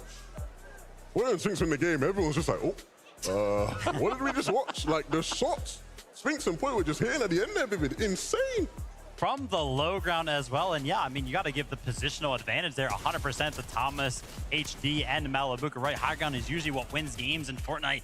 But the shots, like you mentioned, I mean, it's just too clean. And usually, I give my respect to Acorn and Cold, because usually they're so good on the low ground. Poyo and Spinx, they're looking a little bit better, especially in this game, because they were just getting elimination. Look at this. Elimination. Boom. That's the winning shot right there. You make it a 2v1, clean it up easy. Just disgusting. This one, I feel like I could say this about every game we've seen so far. They have been roller coasters from, Seti and Cammy up on high ground, them going straight up, then suddenly it's Queasy and Veno. Just kidding, it's back to Seti and Cammy. Now it's Thomas HD looking to contest. I mean, this is what I want to see, is people get more comfortable. People say, look, we're just not going to let people go for the high ground. We want this too. Yeah, 100%. And look at this, right? They were talking about it. They were towards the bottom of the leaderboard. Look at that placement now, 15th, right? That question mark was there. I think we're in qual range. You are definitely in qual range if you are 15th right now. A couple more points might secure it for you, but it is looking good for them right now. Yeah, if they can keep hitting shots like that, they'll be well on their way to being in that qual range and being secure, right? So I think the big thing from them is not to let this win almost, get them too excited, right? Stick to what's been working for you and sort of go with that going into this last one. I mean, again, I'm just still mesmerized by some of the shots they were hitting. They were putting on a clinic in that end game. Yeah, and I think it's interesting that, you have one in Sphinx that maybe talks a lot by what they would consider each other, and then Pollo doesn't talk apparently at all. But yet they're sitting here racking up 12 eliminations in game number 4 of the Global Championship upper bracket. I did not think we'd see any duo break double digits, and they just went on and did it, Vivid. Yeah, absolutely incredible stuff. Now we get the opportunity to look at the standings. Acorn and Cold, they're pulling away with their lead. Still in first place, but Queasy and Veno also managed to hold on to second place. And Cammy and Seti, they are on the rise. That top 3 looks all too familiar, right? You look at, if you were to analyze this whole year and look at who have been the best teams all across the world, these guys, that top 3 in particular has just been 3 of the biggest names you'd mention. For sure. Yeah, but Levin, Zeke, I'm looking towards 10th place right now. Thomas, HD, and Malibuca, right? I said 23rd place coming into this game. It wasn't comfortable. So they went ahead and clutched up this game. But there was more than just one clutch this game. Yeah, they were going crazy, right? I think we all talked about how they needed to start to step it up, and they finally did. Malibuca and Thomas started to cook. And I think we know them as being incredible individual players, but when they start doing things like this, Thomas going up on height, he doesn't care who's there. He just knows he wants it, and they take it so well. Of course, his Pollo and Sphinx win the game, and they sort of shut them up with a really, really big shot. But these guys throughout that end game were incredibly dominant, showing off why they are revered as one of the favorites for this tournament. And I wonder what put them in a situation where they didn't have those maps, right? What led up to that ultimately where, because if they had materials, it feels like that's an easy closeout, right? But they're kind of put in this situation where Pollo and Sphinx, on the low ground of all things, they have materials, they have the angles. You're sitting there like a fish in a barrel, like, yep, we're gonna jump down. You've got your angles. We hope we'll hit ours. Yeah, I mean, listen, when you go up for high ground right, we saw them, they had to go ahead and contest the high ground right when they got the eliminations. It takes a lot of materials to go ahead and actually build up there. You have to make sure that all of your builds kind of stay supported and stuff like that. So that's probably why they were out of materials. And then not to mention Pollo and Sphinx just picking up so many eliminations on the low ground, almost impossible for them not to have those builds necessary. Of course, right? When you're racking them up over and over and over again, you're sort of just, even if it is just siphon that you're getting, right, it goes a long way, whereas Thomas and Malibuca weren't quite able to loot everything that they were getting. Yep. Just, part of the trade, especially when you're up there on height as well towards the end of the game. Standard procedure, but they won't be upset with that game. They'll be very happy, especially when you look at the previous games they've had. And, I got to mention it, right? That Thomas HD Malibuca clutch all spawn. Malibuca with the 1v2. Actually awesome stuff. And honestly, coming into this, they should have been expecting stuff like this, because throughout this chapter, Malibuca and Thomas, they have done that 7 times where one of them have gone down early and they've clutched it up. No easy feat, especially when you look at the competition they've been facing. Thomas, towards the start of the day, said, look, I've faced much better competition off spawn than Canada and Aegis, right? So I'm used to doing this. And if he's able to 1v2 against players like that, they'll be confident they can 1v2 against Canada and Aegis as well. So really good to see that happen. Like you said, the 2 clutches for them in that game. You guys talk about Thomas HD, and I'm thinking Thomas HD, probably one of the best snipers in the world. Then I kind of flash back to mid-game. I want to just quickly highlight King with 2 of the back-to-back most disgusting snipes we've seen today. Unbelievable. King is the kind of player that's always going to give you that special moment, right? We all think back to the World Cup times, right? When he eliminated Tfue, we were all hyped thinking, we were nervous, this Argentinian kid taking out Tfue, right? Here again today. We expect Thomas HD to be the sniper machine. King sitting everybody down. You were saying it during the game, right? They were 200 down below Surge, and then a couple minutes later, they're 600 above. That's ridiculous, all from his snipes alone. Those shots were absolutely clutch for sure. But now let's talk about the clutch that is necessary for teams that are in the bubble. That's right, 25. The top 25 will go on to Sunday. Take a look right now. M. Sherry and Rue sitting on that bubble. 68 points is the minimum going into these next games. Just take a look at some of the names, even just down there in 30th, right? Cooper and Muro right there on the bubble. Kitos and PhDin as well. But as we've seen, It just takes one good game, and you can just change everything. Now, even look at 31st, Podesai and Snazy. M8, y'all out there? Yo, Snazy and Podesai? They're asleep, man. There they are. Y'all can hear them in the crowd. They're going crazy. But even someone like Bugha and Threats, right, they've kind of been relatively quiet, currently sitting in 34th. They can make up the ground, but they really need to come online here in this last game. Yeah, 100%. You know, we are at the Global Championship, right? Let's talk about regional representation in that top 5 or top 25 right now. EU, there are currently 13 duos. NA currently has 8 duos, and then 1 per each of the regions in OCE, Brazil, Middle East, and Asia. So that is currently what the regional breakdown is looking like so far through the upper bracket. Yeah, I think for me personally, the NA teams have impressed so much, right? Of course, they do make up a big part of the lobby, but I think what we've seen is not just the trailblazers, the typical NA teams you expect to dominate, some of the ones just in that beneath tier, right, that have come through and really made their mark on this competition, right? Showed us that they aren't just here to sort of hang around and enjoy, you know, Copenhagen and have a good time, find a girlfriend, some of them were saying, right? Some of them are here to actually try and win, right? That's what it's all about for them, right? So, you know, the priorities on a lot of these NA players are clearly, you know, to come here and show EU, show the other regions what they got. Yeah, and we kind of talked about this back in Major 2, right? At the end of it, I asked you the question, Levin, do you think NA hangs if we get to Globals? At the time, it was no, right? And I think for a lot of players in NA, they're thinking, okay, 11-2K, we'll see you at LAN then. Because it feels like NA is playing with a chip on their shoulder. And I also kind of want to play a little bit of devil's advocate.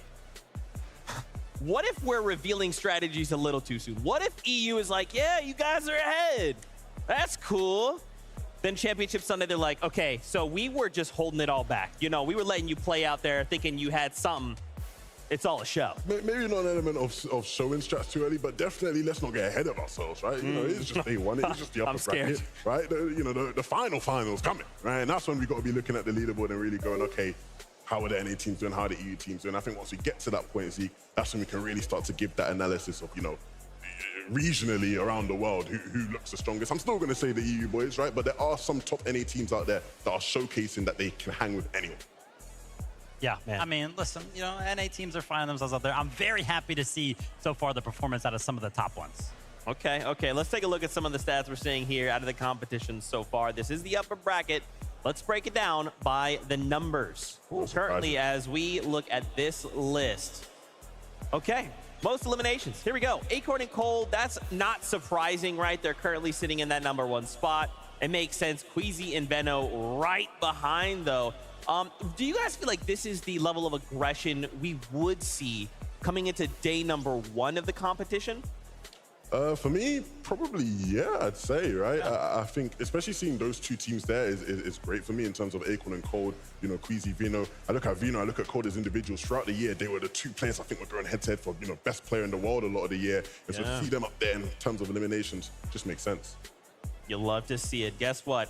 Fortnite fam, it is time. The last game of the day here in the upper bracket is about to kick off. So casters, on over to you.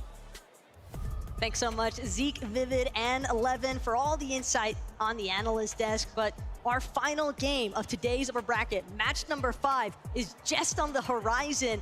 We've seen so many teams now in that 26th to 50th position trying to escalate themselves into the top 25 so that they don't have to worry about tomorrow's lower bracket matches, Jacob.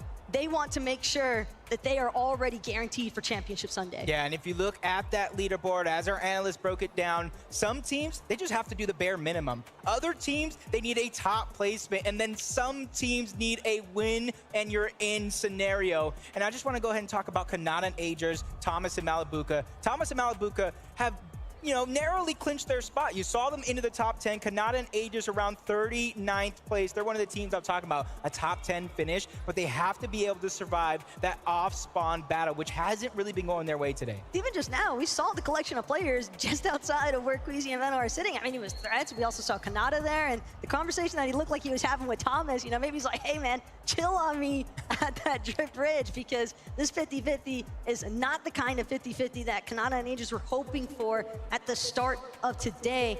But again, when you keep in mind the fact that Kanata and Agers, I mean, coming out of being recent FNCS champions from Major 3, I'm sure they have it in them to make the comeback. Yeah, and I think Poyo and Sphinx from NA have really shown. And one thing I want to talk about is when the regions were separated, when we had NA East, when we had NA West, nobody gave NA West a single chance. Even myself said it might take a month. It might take a major for them to get in that groove, but there are a number of not only NA teams, but these NA players boosting to the top of the leaderboard that we could see on Championship Sunday. And then obviously our regular NA residents towards the top side of that leaderboard as well, Cold and Acorn. And I want to talk about them just a little bit as well. You know, you saw Pink and Vico, but we're going to see them here again because the battle bus is ready. Let's get this last and final game underway.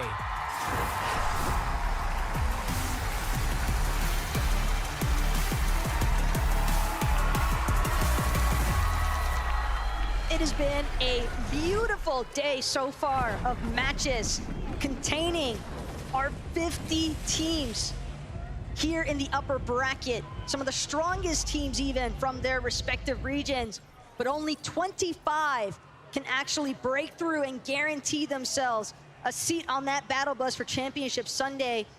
We've seen a handful of them in the top 10 feeling relatively safe, but the relief can't come quick enough for those teams just outside the top 25. And I can count at the top of my head at least 3 of these off-spawn battles that would decide if a team goes towards the lower bracket or at least gives themselves a chance to get to that top 25 to earn that Championship Sunday spot themselves. And this is going to be one of them. Malabuka and Thomas, Agers and Kanata, and judging by their elevation, it is on.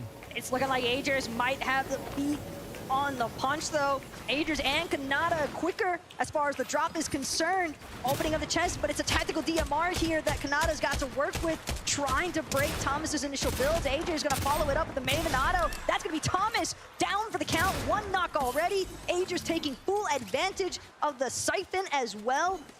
And another benefit is the weapons that came with it. Yeah, basically gave himself, you know, a full loadout minus the heals, and you see Malabuka now on the run, grabs that slurp truck, and now he has decisions to make. Do I try to fight the 2v1 while I have the underhand, or do I go ahead and try to disengage and just already see it on the mini-map? He's just trying to survive. Even though they did lose the off-spawn battle, they know they have their spot secured, so now it's just for bragging rights.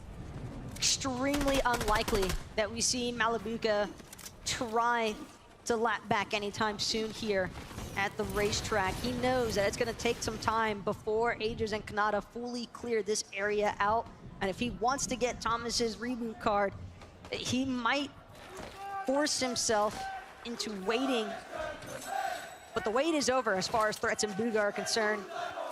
That's going to be a quick elimination to start things off for a team that desperately needs it. Yeah, you see Threats taking advantage of what is usually a triple chest on the side of that mountain.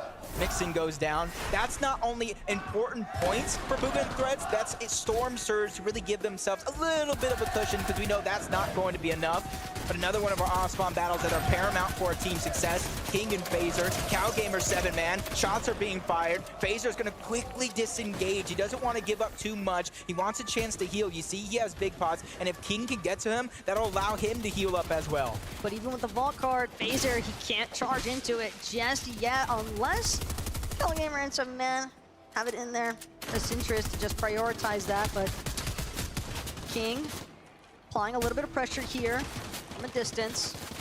Keep in mind the resources though.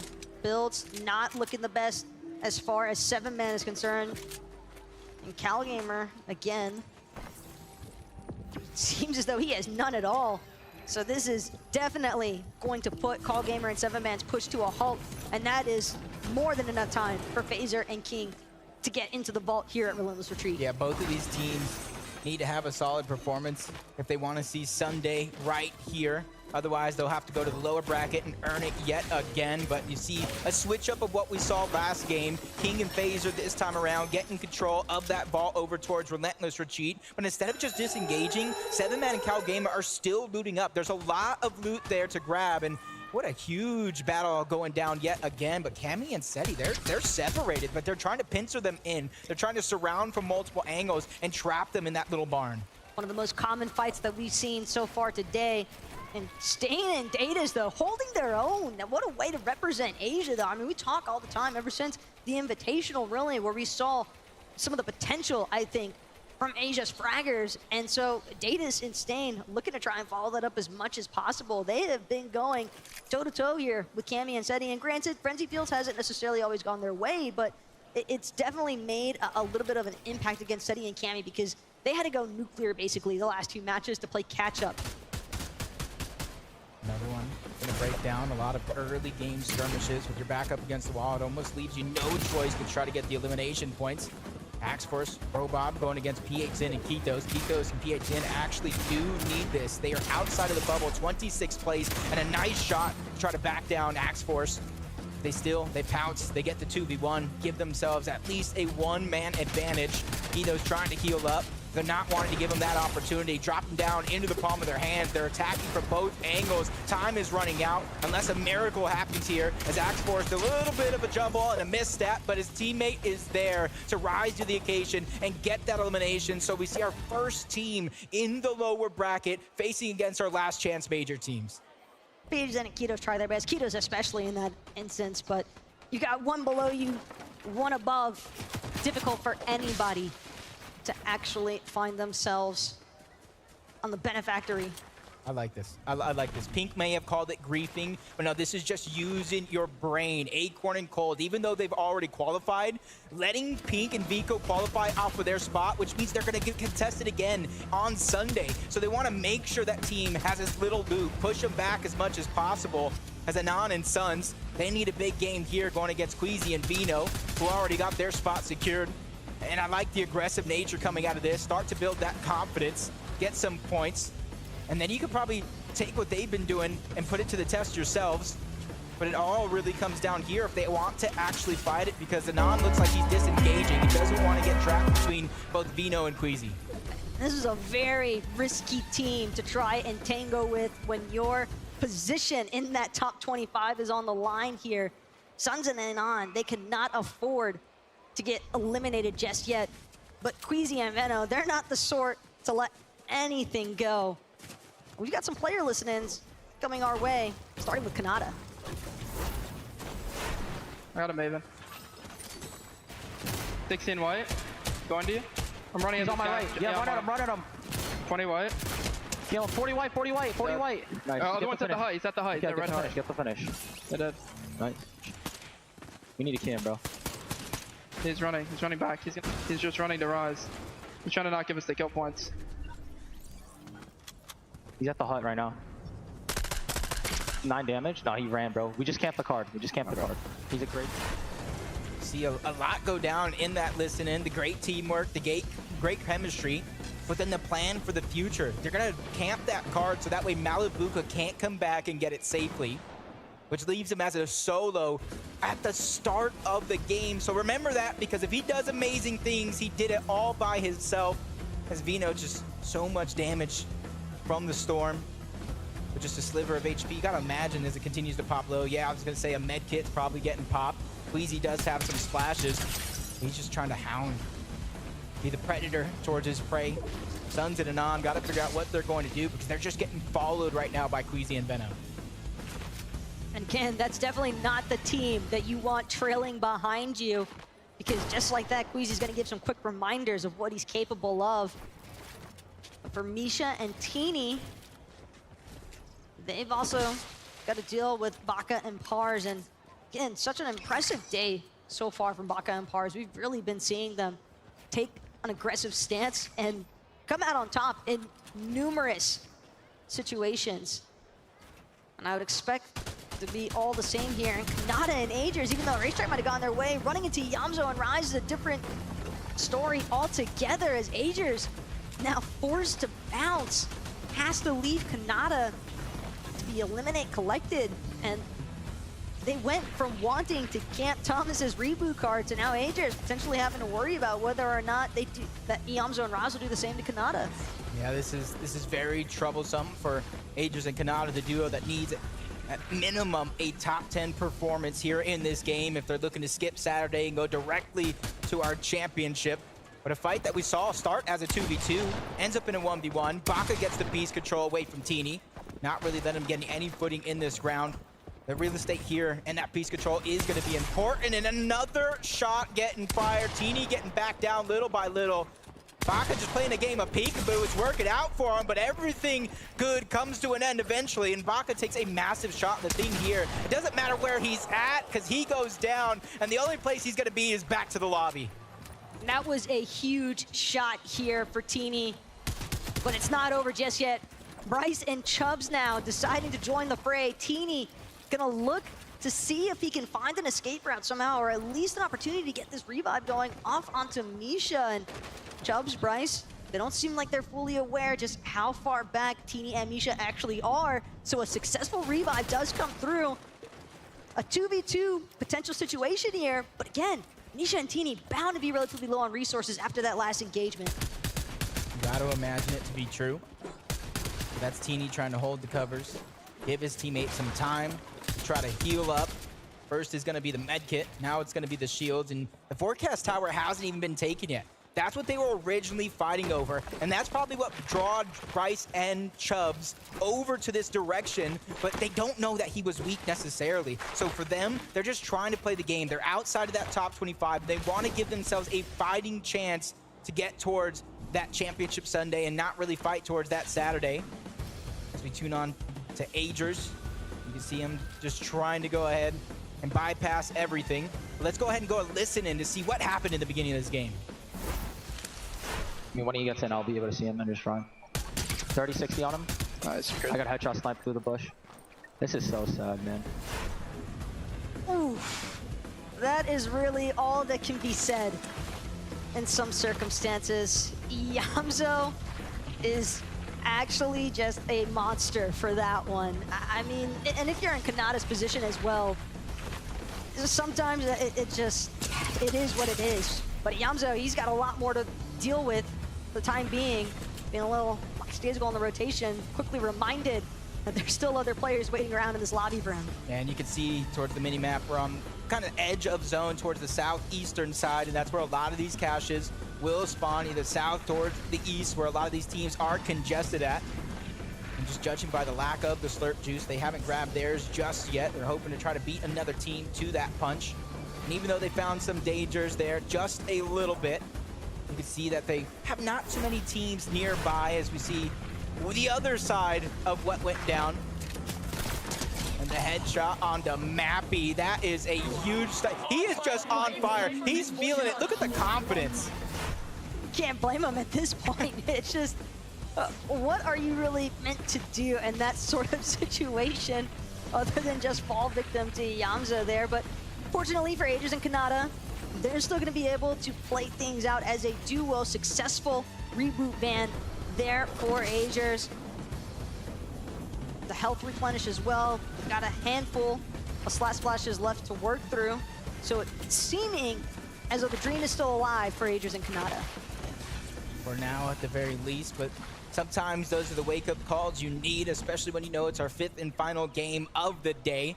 And while they're facing all that madness on that side of the map, Bugha and Threats sticking to what they know works, which is those slow side rotations. They found themselves towards the top side of the zone and kind of just looking. There's not too many teams in their mini-map. And if you look even further, there's only about 3 teams directly in front of them. So they got themselves a safe spot as long as they continue to pull that zone. And my only question, Taco, is going to be how much surge do they have? Because if they're on the slow side, there's not going to be many opportunities to grab it. That's exactly what I wanted to bring up, because with only 1 elimination, and from what we've been seeing consistently throughout today, there have been circumstances where teams have had several or more eliminations and still found themselves just barely above that surge damage threshold. So if Bugha and Threats making these dead side rotations, yeah, you might have the best positioning in the world, but it doesn't really mean a whole lot if you don't have any damage with it, because then you still have to compromise your positioning ultimately just to find some damage. That's Damage big. is something they do plenty here for Acorn and Cold.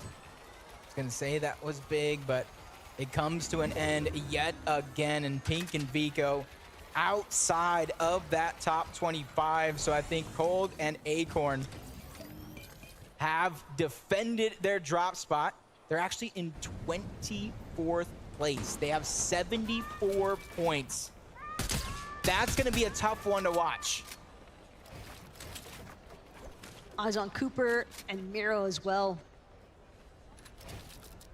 One of our teams in that 28th position, but for the team on our screen right now, Vaniac and Karmi, they've also got to ensure that they're able to stay within this top 25 because, again, just barely being above as far as the points are concerned, it does not leave you in a guaranteed position. There are ample teams that could look to leapfrog over you if you aren't careful. So we'll definitely keep that in mind and continue trying to be as methodical as possible with their movements. Yeah, you can basically see the tail end of that top 25. Pink and Vinko down 74. Batman, Bugha, and Rapid 80. The points continue to climb the more you go up. A lot of these teams don't really need to do everything. They just need to do the bare minimum. As Snazy gets spotted out by himself, and Shari and Rue, they have a chance to sneak up.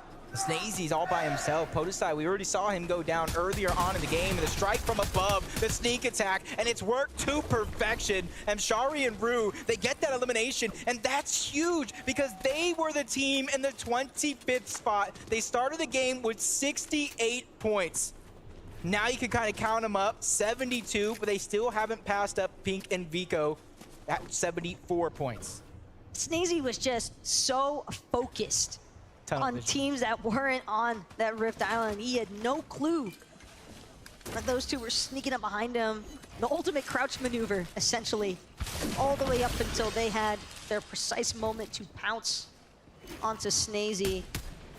And that's big as well for Shari and Rue, because again, another team just barely managing to hang on to that top 25 threshold. They are currently 25th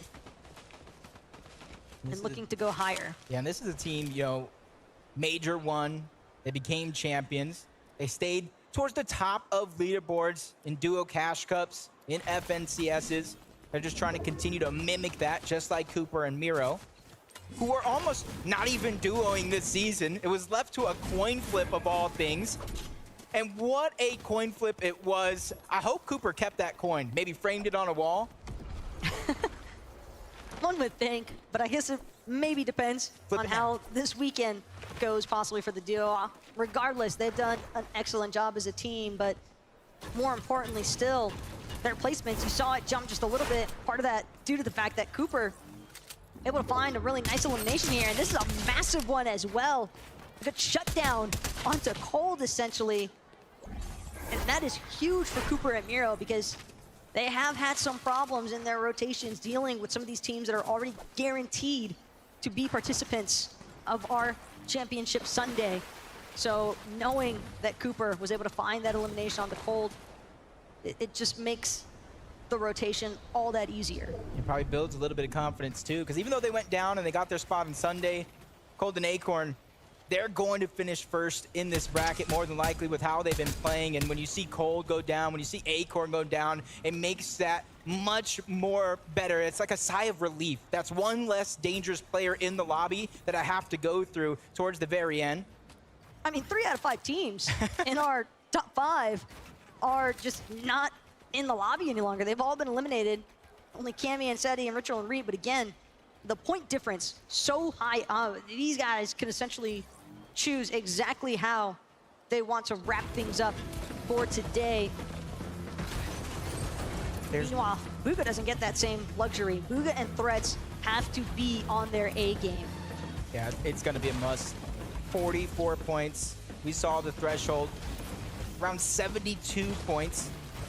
Thinking about 28 points to try to get inside of that bubble or within contention, which really isn't much as long as they continue to have a upward trajectory in a lot of their games, much like Kanata and Agers. And a lot was holding them back was Thomas and Malabuka in that off-spawn battle, but now they have a chance here to hold on to their own destiny. Fate is in their hands, and they just need to be able to find a little bit of a refresh. But where are they going to get their refresh? How long can they survive without it? If they stop just short of going deeper into the zone, they got themselves the edge. For a team like this with 329 above the damage threshold, that's just going to be enough for now. Considering that Agers had to get a reboot off onto Kanata, they were a little bit of shambles. Yeah. When you think about how this game started out for them, sure, that initial 50-50 might have been relatively successful. Granted, they would have definitely loved the double elimination factor there, only getting one onto Thomas. Malabuka forcibly retreating, but it is an endeavor, to say the least, to reboot your teammate and then find yourself successfully deep enough into a late game lobby to potentially catapult yourself into the top 25 leaderboards for today. Yeah, just moments ago in the feed, Bugha taking down Mappy. They're just trying to continue to control their own destiny as well. Teeny taking down Fast Roki. A lot of these teams outside of the bubble, and I thought I just saw iDrop go down to Ping, so that's another team eliminated out of this lobby. King and FaZe though, they're still in it, and they're here to win it overall. You see the loot getting passed around. They have quite some distance to cover and a lot of players to run through if they want to make it there. On the bright side though, they're not the only ones that have a decent amount of map coverage to go. Granted, when you are one of those last teams to come in behind everybody else, your primary concern is going to be, well, depending on where those other teams are situated, depending on where they're positioned, they might be able to cut me off entirely. And that's exactly what King and FaZe are trying to avoid. They're trying to make their way to zone as quickly as possible so that they can be the ones controlling the way that the lobby actually flows. Yeah, they don't want to get held out. They want to do the holding. They're rotating parallel to both Muzz and Paper, a team that is inside of the top 25. I wouldn't say they're as safe as can be. Anything could still happen. But FaZe's doing a good job of leading the charge. Found themselves a little bit of spot where they can hold up for now, but they're getting focused by a couple players in this lobby. Alex Aworthy being one of them on the other side as he continues to peek through the cone. 81 below, Taco. This isn't looking good for now. They might not have the damage threshold just yet, but they do have a few crash pads. FaZe are going to instantly use one to jump a little bit further, a little bit more up on that height as well, but the shots come through all the way across the lobby, and that's going to be an instantaneous knock just about onto FaZe. King now under heavy duress, trying to do what he can, forced to build down, forced to drop numerous layers, but again, with this legendary Slurp Juice, will be able to just barely prevent himself from being eliminated by the damage threshold tags off of the Storm Surge, but still, it is tough stuff right now for King. Yeah, if it wasn't Truelex and Chicho on the other side, it's Storm Surge. They're below the threshold.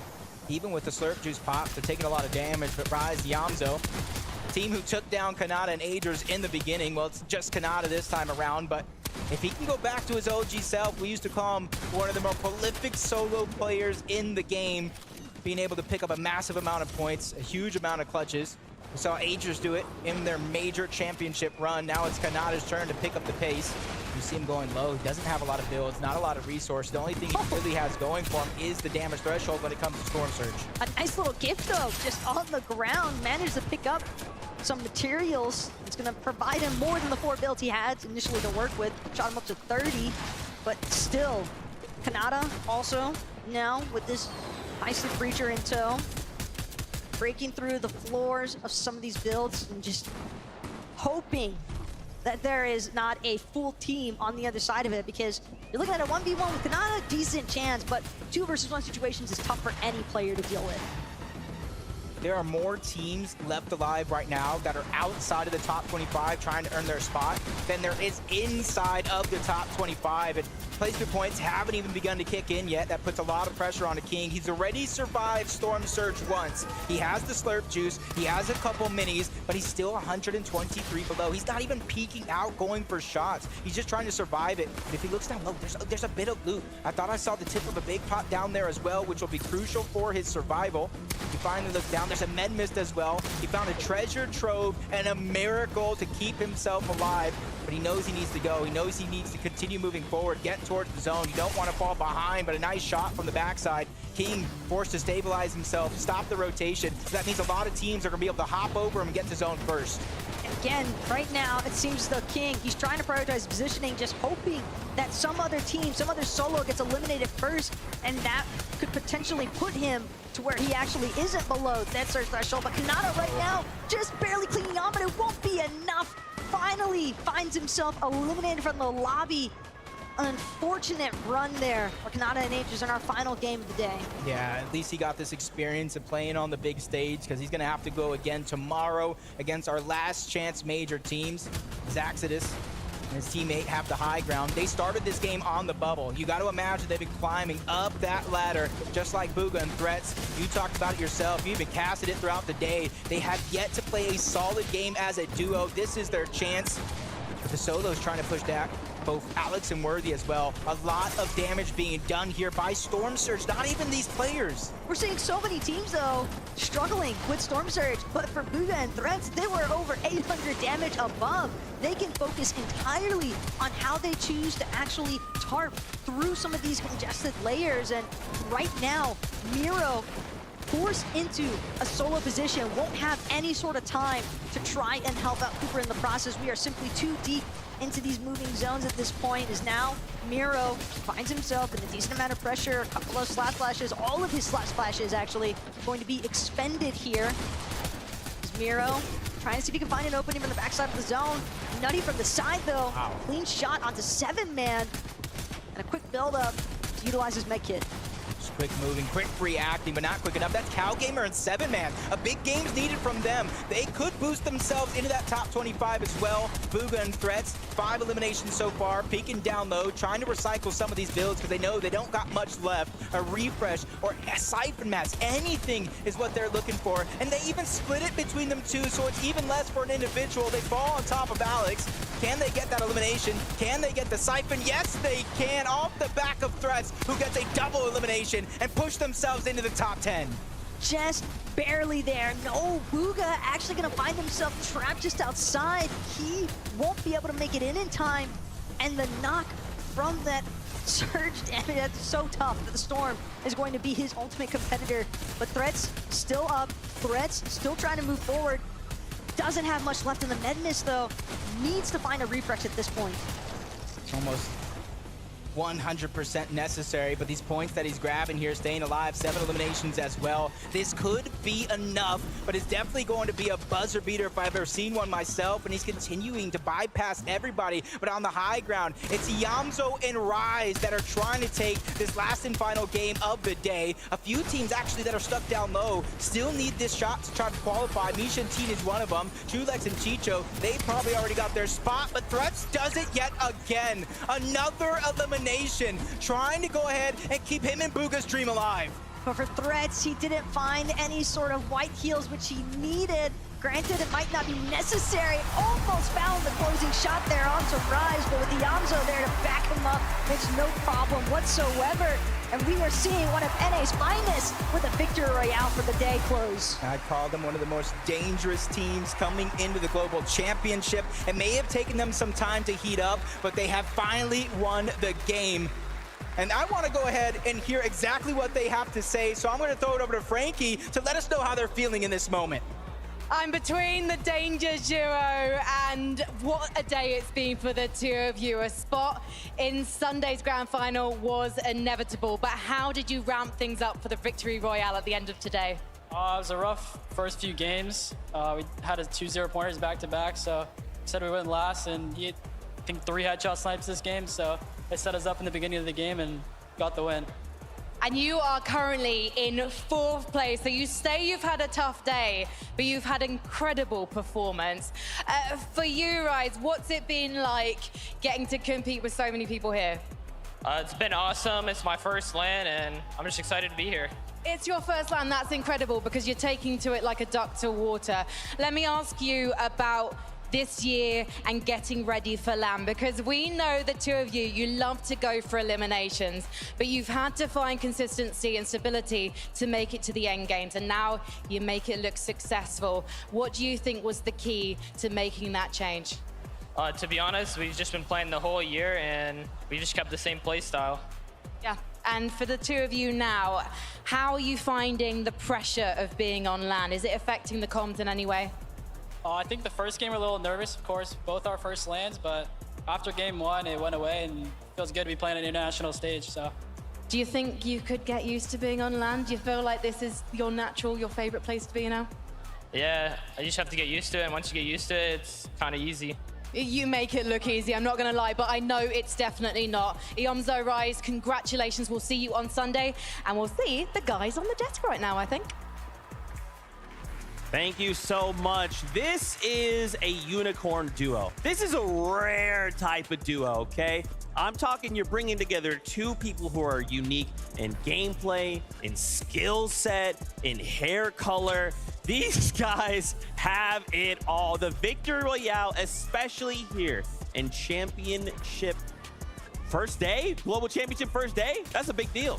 Yeah, I mean, listen, I'll be honest, I feel like they were a little quiet throughout the day. I wasn't really keeping a close eye on Iomzo and Rise, but of course, last game of the day, they're gonna be like, hey, by the way, guys, like, we're one of the best teams here, by the way. Yeah, 100%, man. The Ginger Giants, hey? These guys, look, you said a bit quiet. I had seen them sort of within almost every end game, right, towards the back end, right? You said, you know, he had the double 0-point games or whatnot, but then the rest of it was very consistent, exactly what you expect to see from Iomzo and Rise.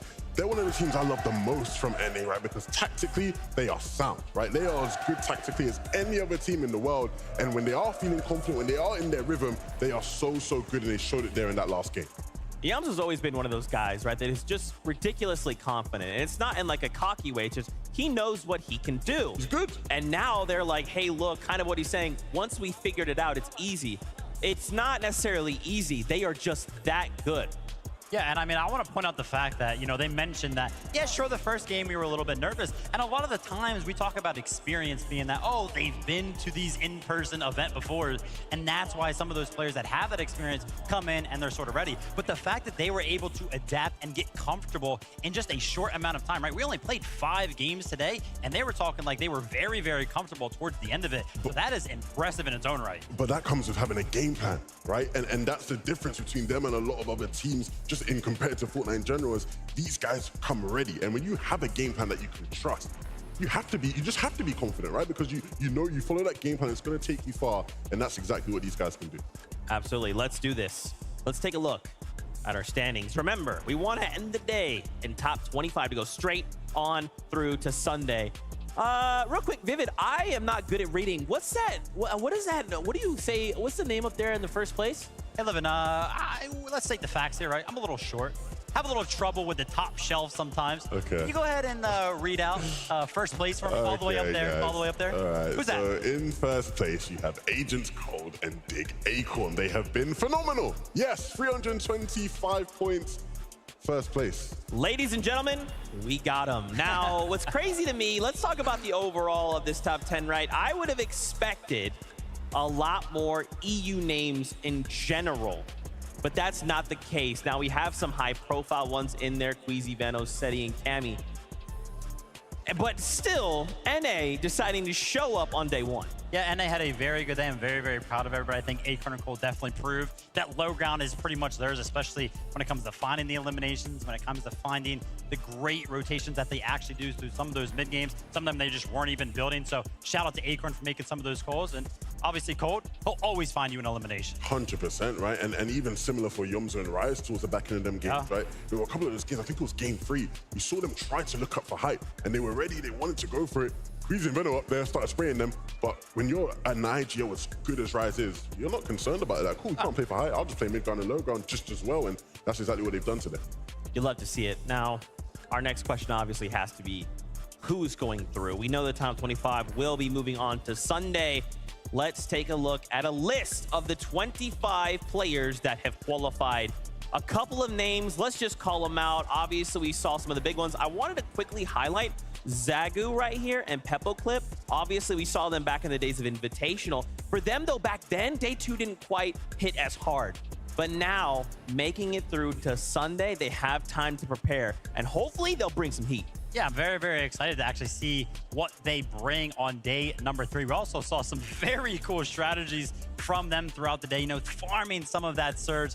Very, very cool from them. But talking about some of the smaller regions, I mean, Alex and Worthy, 6th place from the OCE region. Very impressive. Alex is one of my favorite players to watch. Such an electric player, so entertaining. At any given moment, this guy can turn it on and just absolutely storm and roll through anyone worthy as well. When I spoke to them, they said they were struggling a bit, right? It's a 25-hour flight for them, right, to get over here. And they said, yeah, we're feeling a bit tired, but, you know, give us some good sleep and we'll be able to get into that lobby and show you what we can do. And that's what they're doing here today. So now that we've kind of concluded the first 5 games, how are you guys feeling about the competition? Obviously, it's pretty evident there's a lot of duos that are still holding some things back, right? Whether that be they held them back and now they're going to lower bracket, or they're in the top 25. They can hold them till Sunday. Did day 1 meet your expectations, Vivid? Yeah, I feel like so. And again, I want to kind of bring up the regional aspect of the global championship. Going actually into finals from the upper bracket, we have 12 EU teams, 8 NA teams, 2 Asia teams, and then 1 each for Middle East, Asia, or not Asia, Brazil, and OCE. So pretty rounded out, right? Regional representation from every single one of those going into the finals from the upper bracket. Yeah, someone from everywhere stepped up, seemingly, and I think that's what you sort of would have expected. I think we always come into these competitions and think, you know, we sort of stack the biggest names up there and think, oh, this team's going to call, that team's going to call. There's always going to be some form of disappointment, and I think there will be some teams that thought, you know what, this hasn't been the best day for us. Yeah, we have the lower bracket, but we wanted to get it done in the upper. But even with that being said, I think I've definitely seen what I expected to see from a lot of the better teams, the better players, the big names, the fan favorites, of course. Even from what we've seen from the crowd here today, when they were more in there, a lot of people gone to the toilet, it seems. But when they were here, right, the noise was crazy. So I think all in all, man, the players who will be playing tomorrow definitely have to come in and maybe adjust some things. But it's been a great day.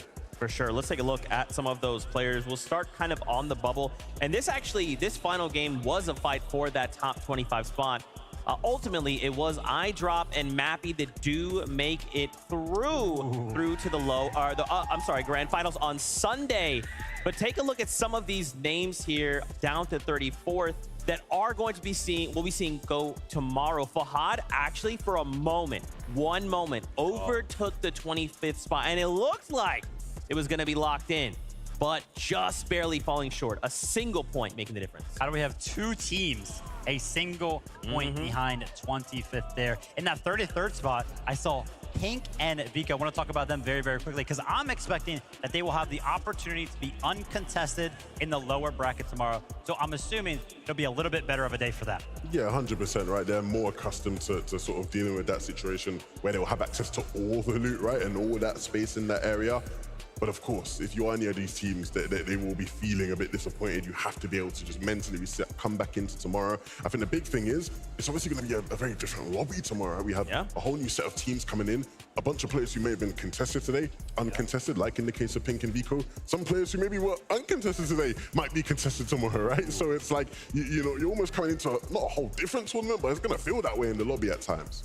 Is there more pressure going into tomorrow? Obviously, the 25 in the lower bracket have been watching. They've been learning. They've been trying to figure things out. Players that have gone from today now to the lower bracket, is that more pressure? Is it maybe like, okay, I'm warmed up, so let me just kind of change a couple things and we're good? I think from a format-wise, it has to be more pressure, right? Like, it just has to be. But more games, right? 5 games under their belt now on the international stage. They got to be feeling a little bit more comfortable when it comes to the setups, the crowd, and the lights. Yeah, I think there'll be more pressure because, of course, these teams were expected to go through. They were the upper bracket teams, right? A lot of the lower bracket teams, some of those guys don't have that LAN experience. But for the teams who didn't quite do it today, in your head, you're thinking, oh, top 25, that's pretty easy. I can get that. You didn't, right? So now you're almost second-guessing yourself. It's not easy to get top 25. Yeah, this is, I mean, what? 75 of the best duos in the world, right? This was going to be a difficult task. Some duos took full advantage. I'm looking at you guys in EU. You know who you are. Queasy Vano, Seti Cammy. But still, we have to keep focused, right? We cannot skip a beat. Now, we're going to take a little break here because Kelly is standing by in the Creator Lounge with none other than Peach Cobbler. That is right, Zeke. Peach Cobbler here joining me. Thank you so much. Day 1 is now over. How has it been for you? Oh my gosh, it's been absolutely amazing. It's kind of like just a big teaser for what's to come. Oh, yeah. I mean, tomorrow, speaking of what's to come, we have the lower bracket now joining the bottom 25 teams here. Is there any team coming into tomorrow that we haven't seen today that you're excited for? Oh my gosh, definitely Clix and Epic Whale. Some of my favorites for a long time now. Oh, yeah. You were actually just telling me before we went live that you've been going to Fortnite tournaments since the World Cup. What has that been like watching Fortnite grow and evolve? It's honestly been such a blessing. Like, I feel like each year Epic just steps it up one level after the next. And it got me hooked on seeing the live events. Like, being here is nothing like being at home. And speaking of Epic, Will, you were actually sitting behind the parents. What is it like to see, you know, just these emotional moments and the people that are so passionate, just like yourself? Oh my gosh, it definitely passes on like through you. Like, they were crying, I started crying. I was like, I didn't even know who Epic was at the time, but just to see that passion from the parents supporting and then like watching him compete the way that he did was just beautiful. And we got to watch some incredible competition today. Was there any surprises for you? Oh my gosh, I feel like Fortnite in general is just full of surprises. Like the loot pool or what people land on. A lot of the 50-50s had me like jaw-dropping shocked, and it was just exciting to see Kanata go against Malabuka and Thomas, and just like it was amazing. Very exciting. I know. I can't believe that it's already over. I just want more, and we'll get more tomorrow. But Peach Cobbler, thank you so much for joining me here on the Creator Lounge. Where can people find you online? It's the Peach Cobbler. Anyway, thank you for having me. Oh, thank you again. And guys, I believe we're heading back to you, Zeke. You are. Hi. Thanks again to Peach Cobbler for hanging out and all of our creators that stopped by. We do truly appreciate that. We have to set expectations going into tomorrow. We don't want to get too kind of deep into it because we'll have all day tomorrow to break all of it down. But now that we know which duos will be moving to tomorrow, I kind of wanted to kind of get your thoughts. Are there duos in the lower bracket as we take a look at this list? Just give me one from each of you. Just a little taste, a little more. Mr. Savage and Verdeel. Okay. It has to be, right? You know, Mr. Savage. All the fans in the world, clearly, right? Everybody loves Mr. Savage, and of course, the same for Verdeel. All the pressure's going to be on them to perform for their fans, and I think they'll deliver. Hey, Levin, we were hanging out a little bit with some of the fans, and as they were walking around, I believe I heard this multiple times, quote unquote, Clix is going to win. So I'm sure the arena will be absolutely crazy tomorrow seeing him compete. So I'll be excited for that as well. I've got to round this out. Agers and Kanata, right? Having this crazy 50-50 off spawn today. Didn't work out, but that's okay. This is Agers, this is Kanata. They are FNCS champions for a reason. I will put my faith in that hat, of course. As we begin to wrap things up, how did you feel about the day? Absolutely awesome. I think everybody crushed it out there. It was pretty much exactly what we were hoping for out of an upper bracket, right? I feel like we saw a lot of strategies actually come out, and then some others, you know, it looked like towards the back end of the day, a lot of those top end teams kind of decided to kind of pull it back a little bit, right? And relax. So that means that they're not really putting everything out there, which means that they'll be ready for finals. Yeah, 100%. I think everything in the server's been unbelievable. What you'd expect. The crowd has been amazing. I think for me personally, seeing Zeke, you know, sort of on the stage, for the stage, you feel right, the lights come down, everyone's cheering.